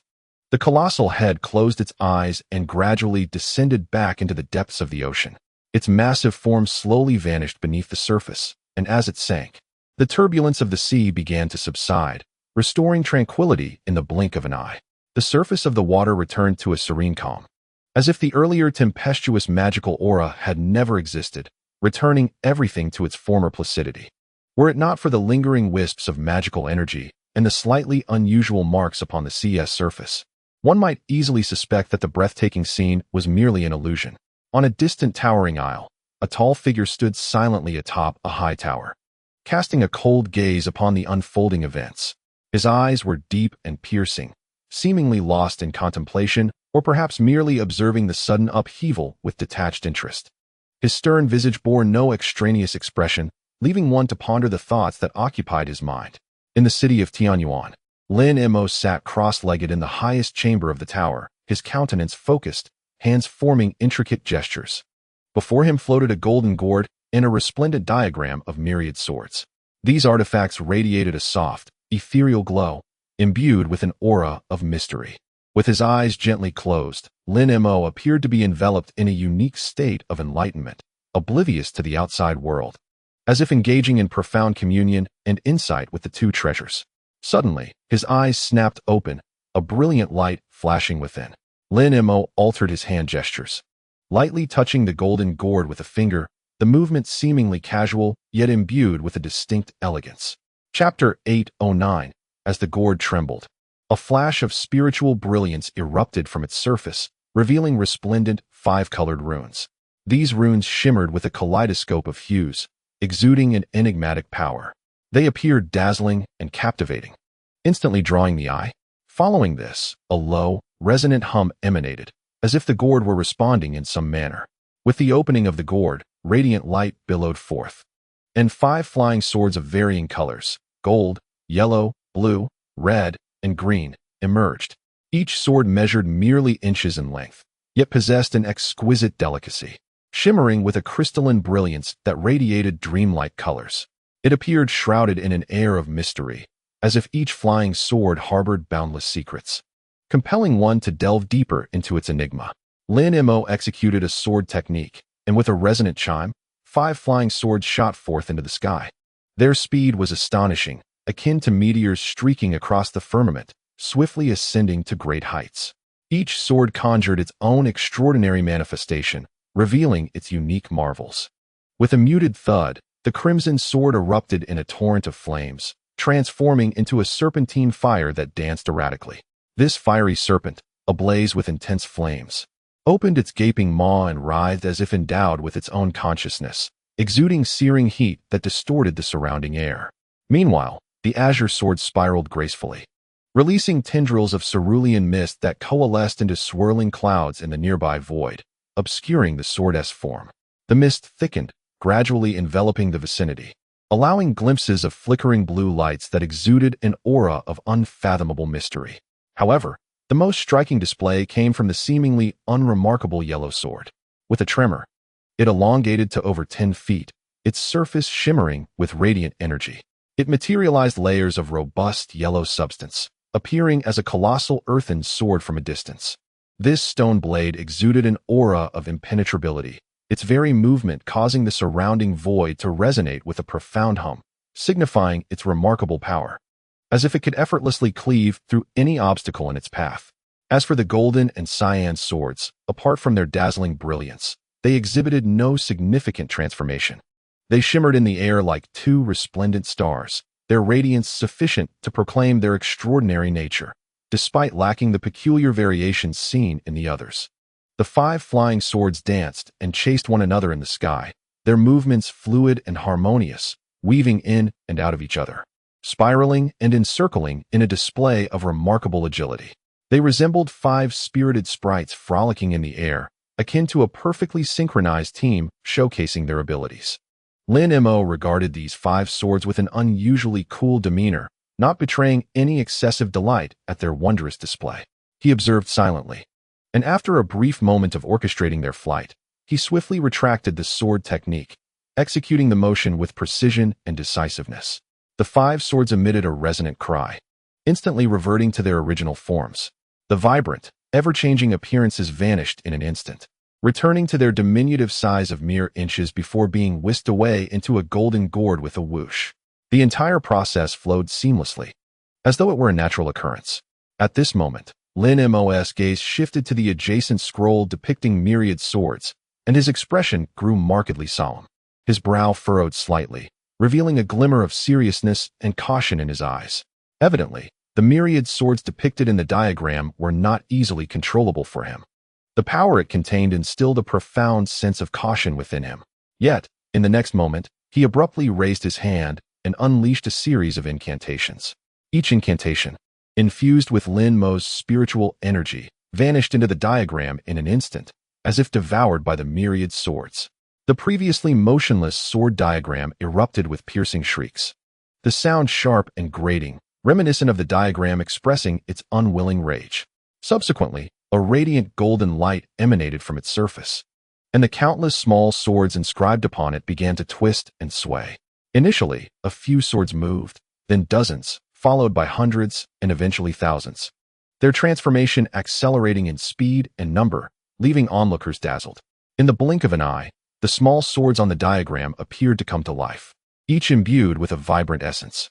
No longer mere cold imprints, they transformed into formidable weapons poised to unleash their immense power. With a low command, Hmph expelled a swirling mass of azure spiritual energy, which swiftly merged into the sword diagram, as if bestowing newfound vitality upon the small swords. Instantly, a cacophony of clashing swords erupted from the myriad swords, reminiscent of the chaos of battle. The atmosphere thickened with a chilling aura of slaying, as countless golden sword shadows surged forth from the diagram like a tidal wave. Within moments, an oppressive, frigid sword energy enveloped the entire hall, its icy grip reminiscent of being trapped in a winter's chill. A shiver coursed through one's body, as if one were ensnared on a brutal battlefield, surrounded by an overwhelming aura of slaughter, evoking a sense of dread. Hmph's expression shifted, a dark glimmer flashing between his brows, and the eye of destruction manifested spontaneously. The third eye radiated a glaring black light, swirling with a mysterious and formidable power. A tremendous force of divine thought erupted forth, plunging into the myriad swords. Hmph endeavored to control the countless sword shadows through his divine consciousness, aiming to harness the immense power of the diagram. In an instant, the multitude of sword shadows within the hall shimmered with golden light and began to swirl around Hmph. Initially moving with the sluggishness of a snail, their speed was excruciatingly slow. However, almost with a single breath, the sword shadows became as nimble as fish, darting about the hall in erratic patterns. They wove through every corner, intertwining to subtly form a colossal sword formation. This formation exuded an overwhelming aura, as if it possessed the destructive power to obliterate the heavens and the earth. With a flicker of his gaze, Hmph altered his incantation, preparing to summon his vast reserves of magical energy to further amplify the sword shadows. He sought to elevate the formation's might to unprecedented levels, ready to confront any impending crisis. Yet, at that moment, the myriad swords diagram trembled and emitted a low, mournful sound, imbued with a hint of weakness and lethargy. The spiritual light dimmed abruptly, becoming exceedingly dull. The once radiant golden glow faded into obscurity, as if it had lost all power.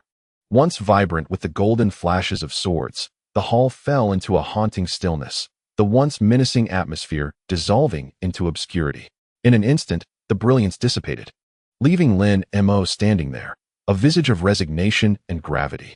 Almost simultaneously, the third black eye upon Lin Mo's forehead vanished, as if it had never existed, imparting an unsettling eeriness to the entire event.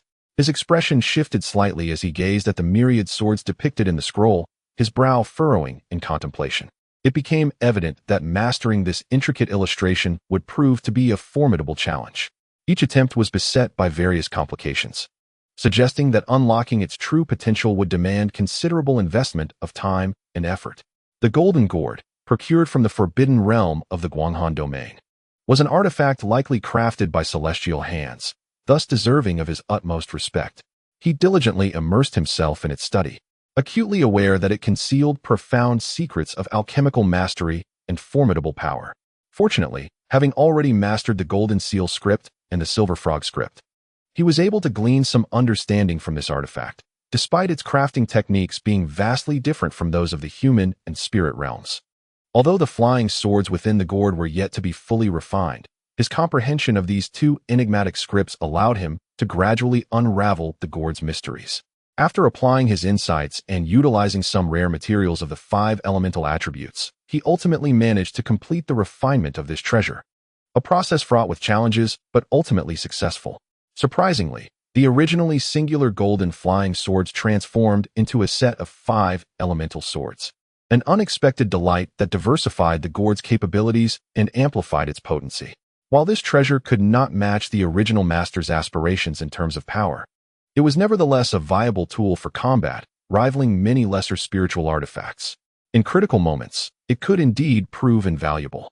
However, despite the impressive nature of these swords, they seemed less significant given Lin Mo's current wealth of treasures and his advanced cultivation. He resolved to fully ascertain the artifact's reliability before bestowing it upon one of his disciples, believing that such a possession would provide them with greater assurance in perilous situations, thereby fulfilling its purpose. As for the peculiar manifestation of the myriad swords earlier, it was inspired by insights gleaned from a certain alien secret technique. Through his research and reflection upon this arcane method, he conceived a unique approach aimed at harnessing the astonishing sword energy embedded within the illustration. If successful, this myriad sword scroll would transform into a formidable weapon, its sword energy originating from the true celestial realm, imbued with the might of an exalted celestial power. If it could indeed be fully activated, the magnitude of its power would be unimaginable. It is likely that even a combined practitioner, amidst the tumult of a myriad of sword energies, would find it utterly impossible to escape unscathed.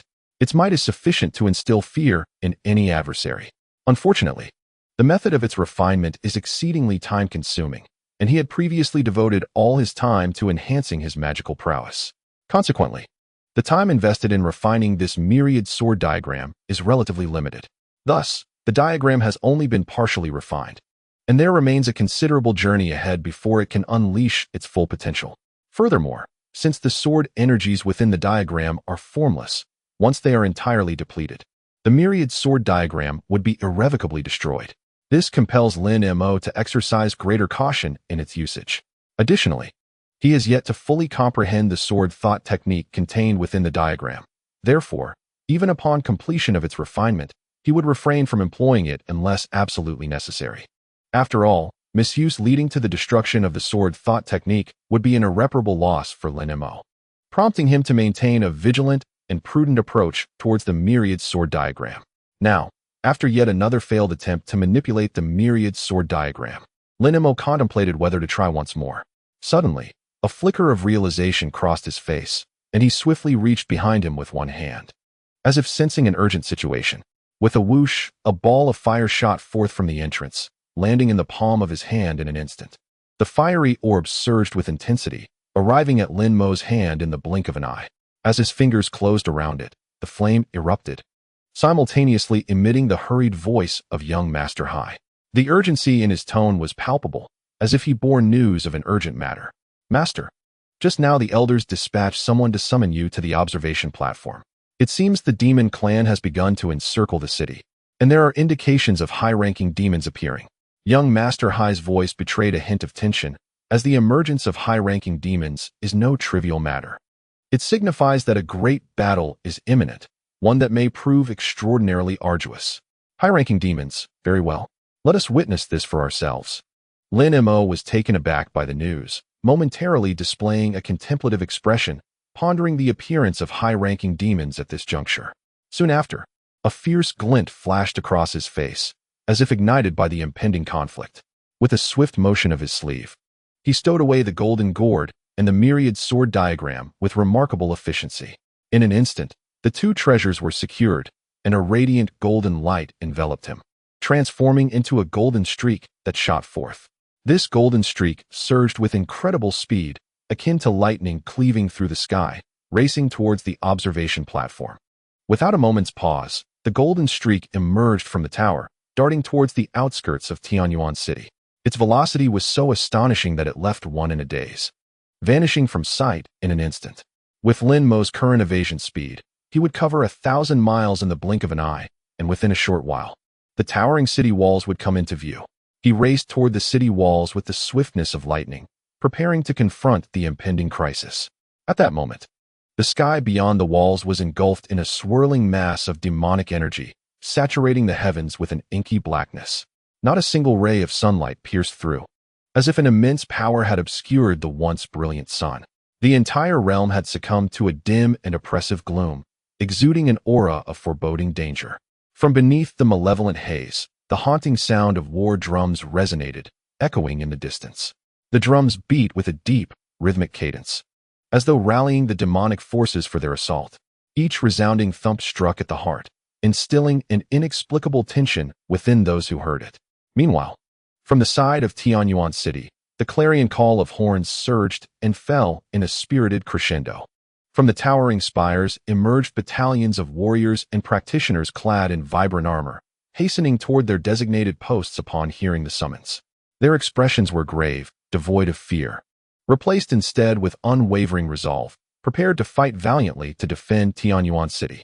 On the massive walls, altars resembling grand platforms materialized amidst the cacophony of sounds. Emerging slowly from intricate formations, this manifestation was accompanied by a series of thunderous booms, as if awakening some ancient and formidable power.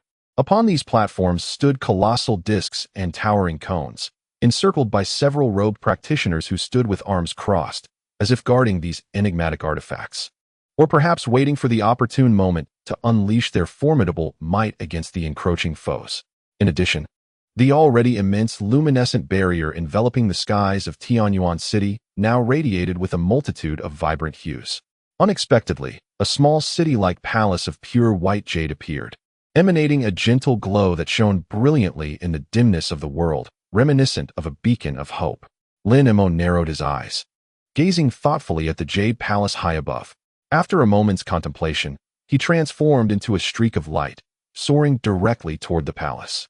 His speed was astonishing, tracing a brilliant arc through the air as he sped toward his destination.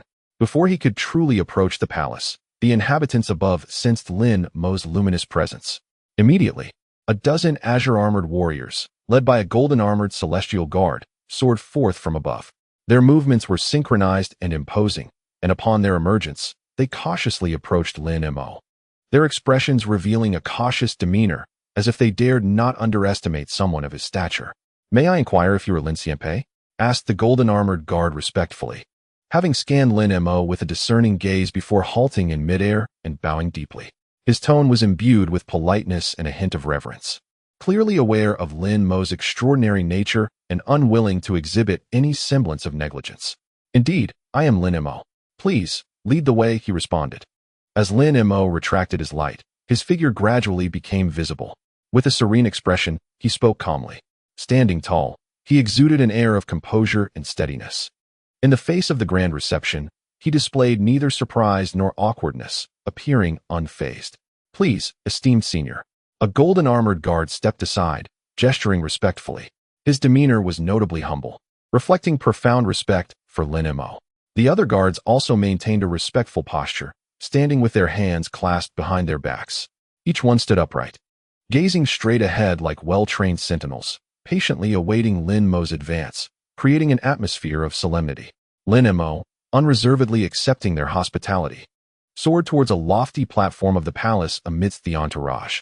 During the flight, he was surrounded by the guards, reminiscent of stars encircling the moon, highlighting Lin Mo's extraordinary presence.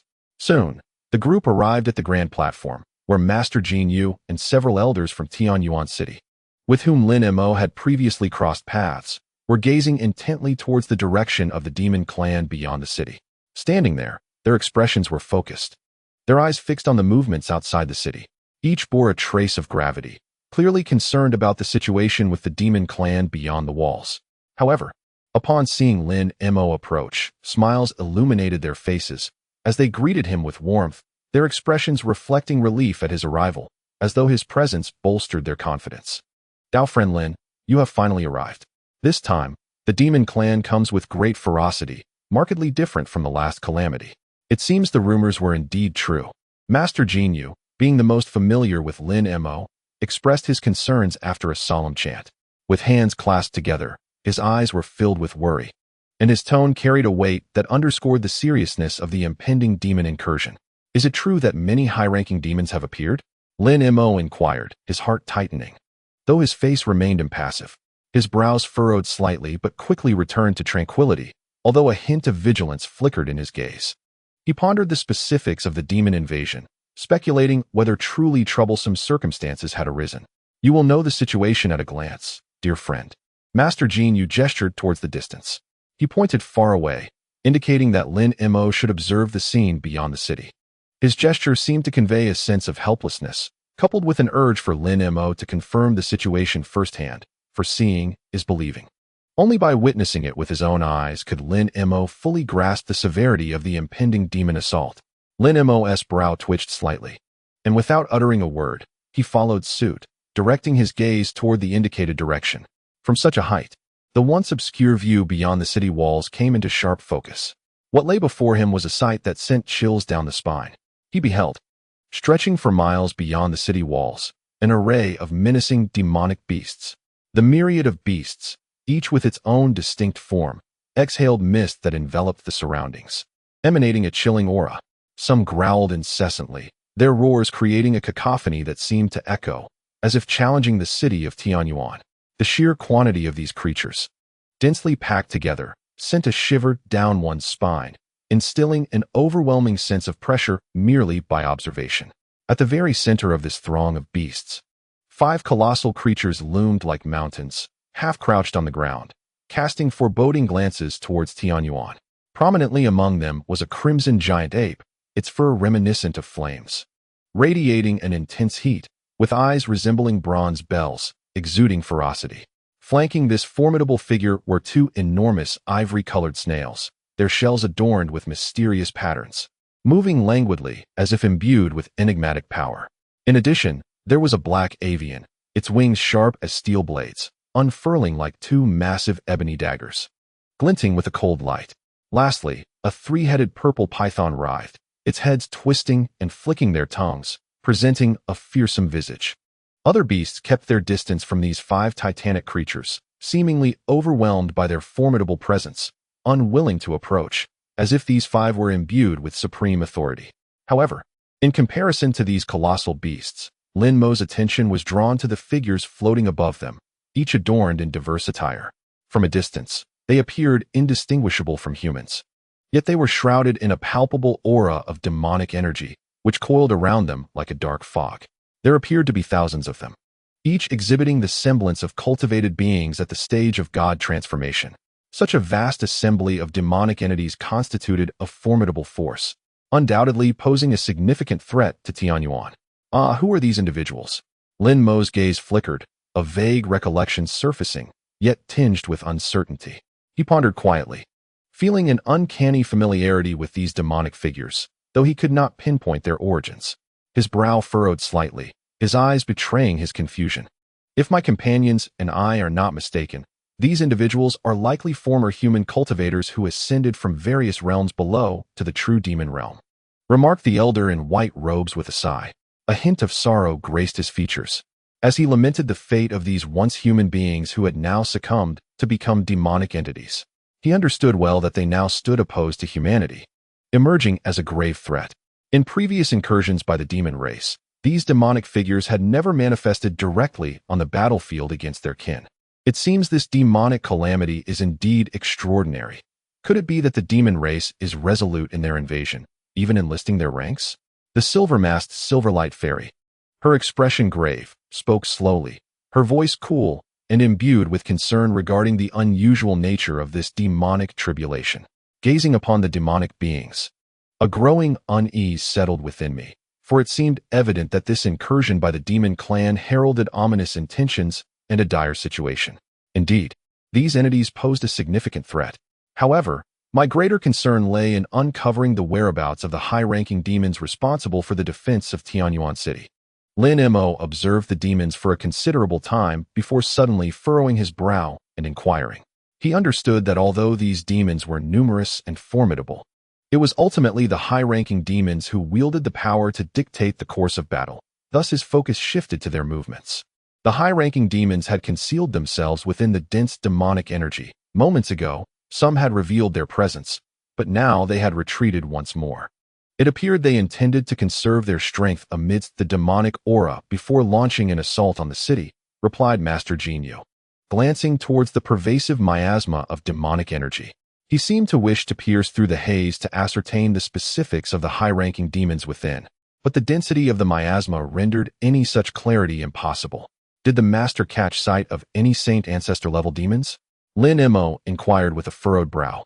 He was acutely aware of the formidable nature of the Saint Ancestor demons. Their emergence would spell catastrophe for Tianyuan City, thus his urgency to ascertain their presence was palpable. And his expression grew increasingly grave. At that moment, while the Saint Ancestor-level demons remained undetected among the high-ranking demons that had briefly shown themselves, there were indeed a few at the integration stage. Given the sheer scale of their presence, it was highly probable that they existed.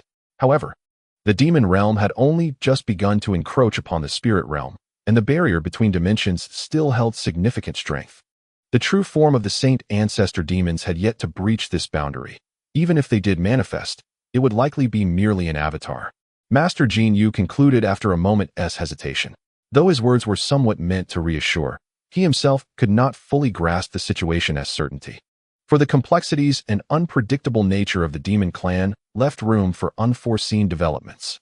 Nonetheless, should it merely be avatars, Tianyuan City's preparations should suffice to handle them with relative ease. Upon hearing this, Lin-Mo's expression softened, and a hint of relief colored his tone. He felt a slight easing of tension, contemplating that if it were indeed avatars, the city's existing defenses and strength would afford them a fighting chance, preventing any sense of utter helplessness. Thus his demeanor became more relaxed. Let us hope so. What we witness now is merely a fraction of the demon forces. These lower-tier beasts are but fodder for the assault. The true ancient demon lineage and the elite forces of the demon clan have yet to make their appearance. Elder Gu, clad in white, who had endured the previous calamity of demons, expressed his deep-seated concern. He gazed at the throng of beasts outside the city, fully aware that this was merely the tip of the iceberg. Greater foes awaited them, and his expression bore no less apprehension. At this juncture, all that could be done was to take each step as it came. The defenses of Tianyuan City stand unparalleled among the myriad of human factions. If we are unable to withstand the onslaught of the demon race, what hope do the other cities possess? Moreover, according to prior intelligence, Linghuang City is the primary target of the demon invasion, with reports suggesting that their forces vastly outnumber ours. The Silverlight Fairy snorted disdainfully as she spoke. Her words conveyed both confidence in Tianyuan's defenses and an acute awareness of the dire circumstances at hand. After all, other cities face even graver challenges.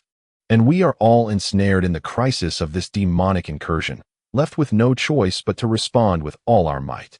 The fairy's assertion holds merit.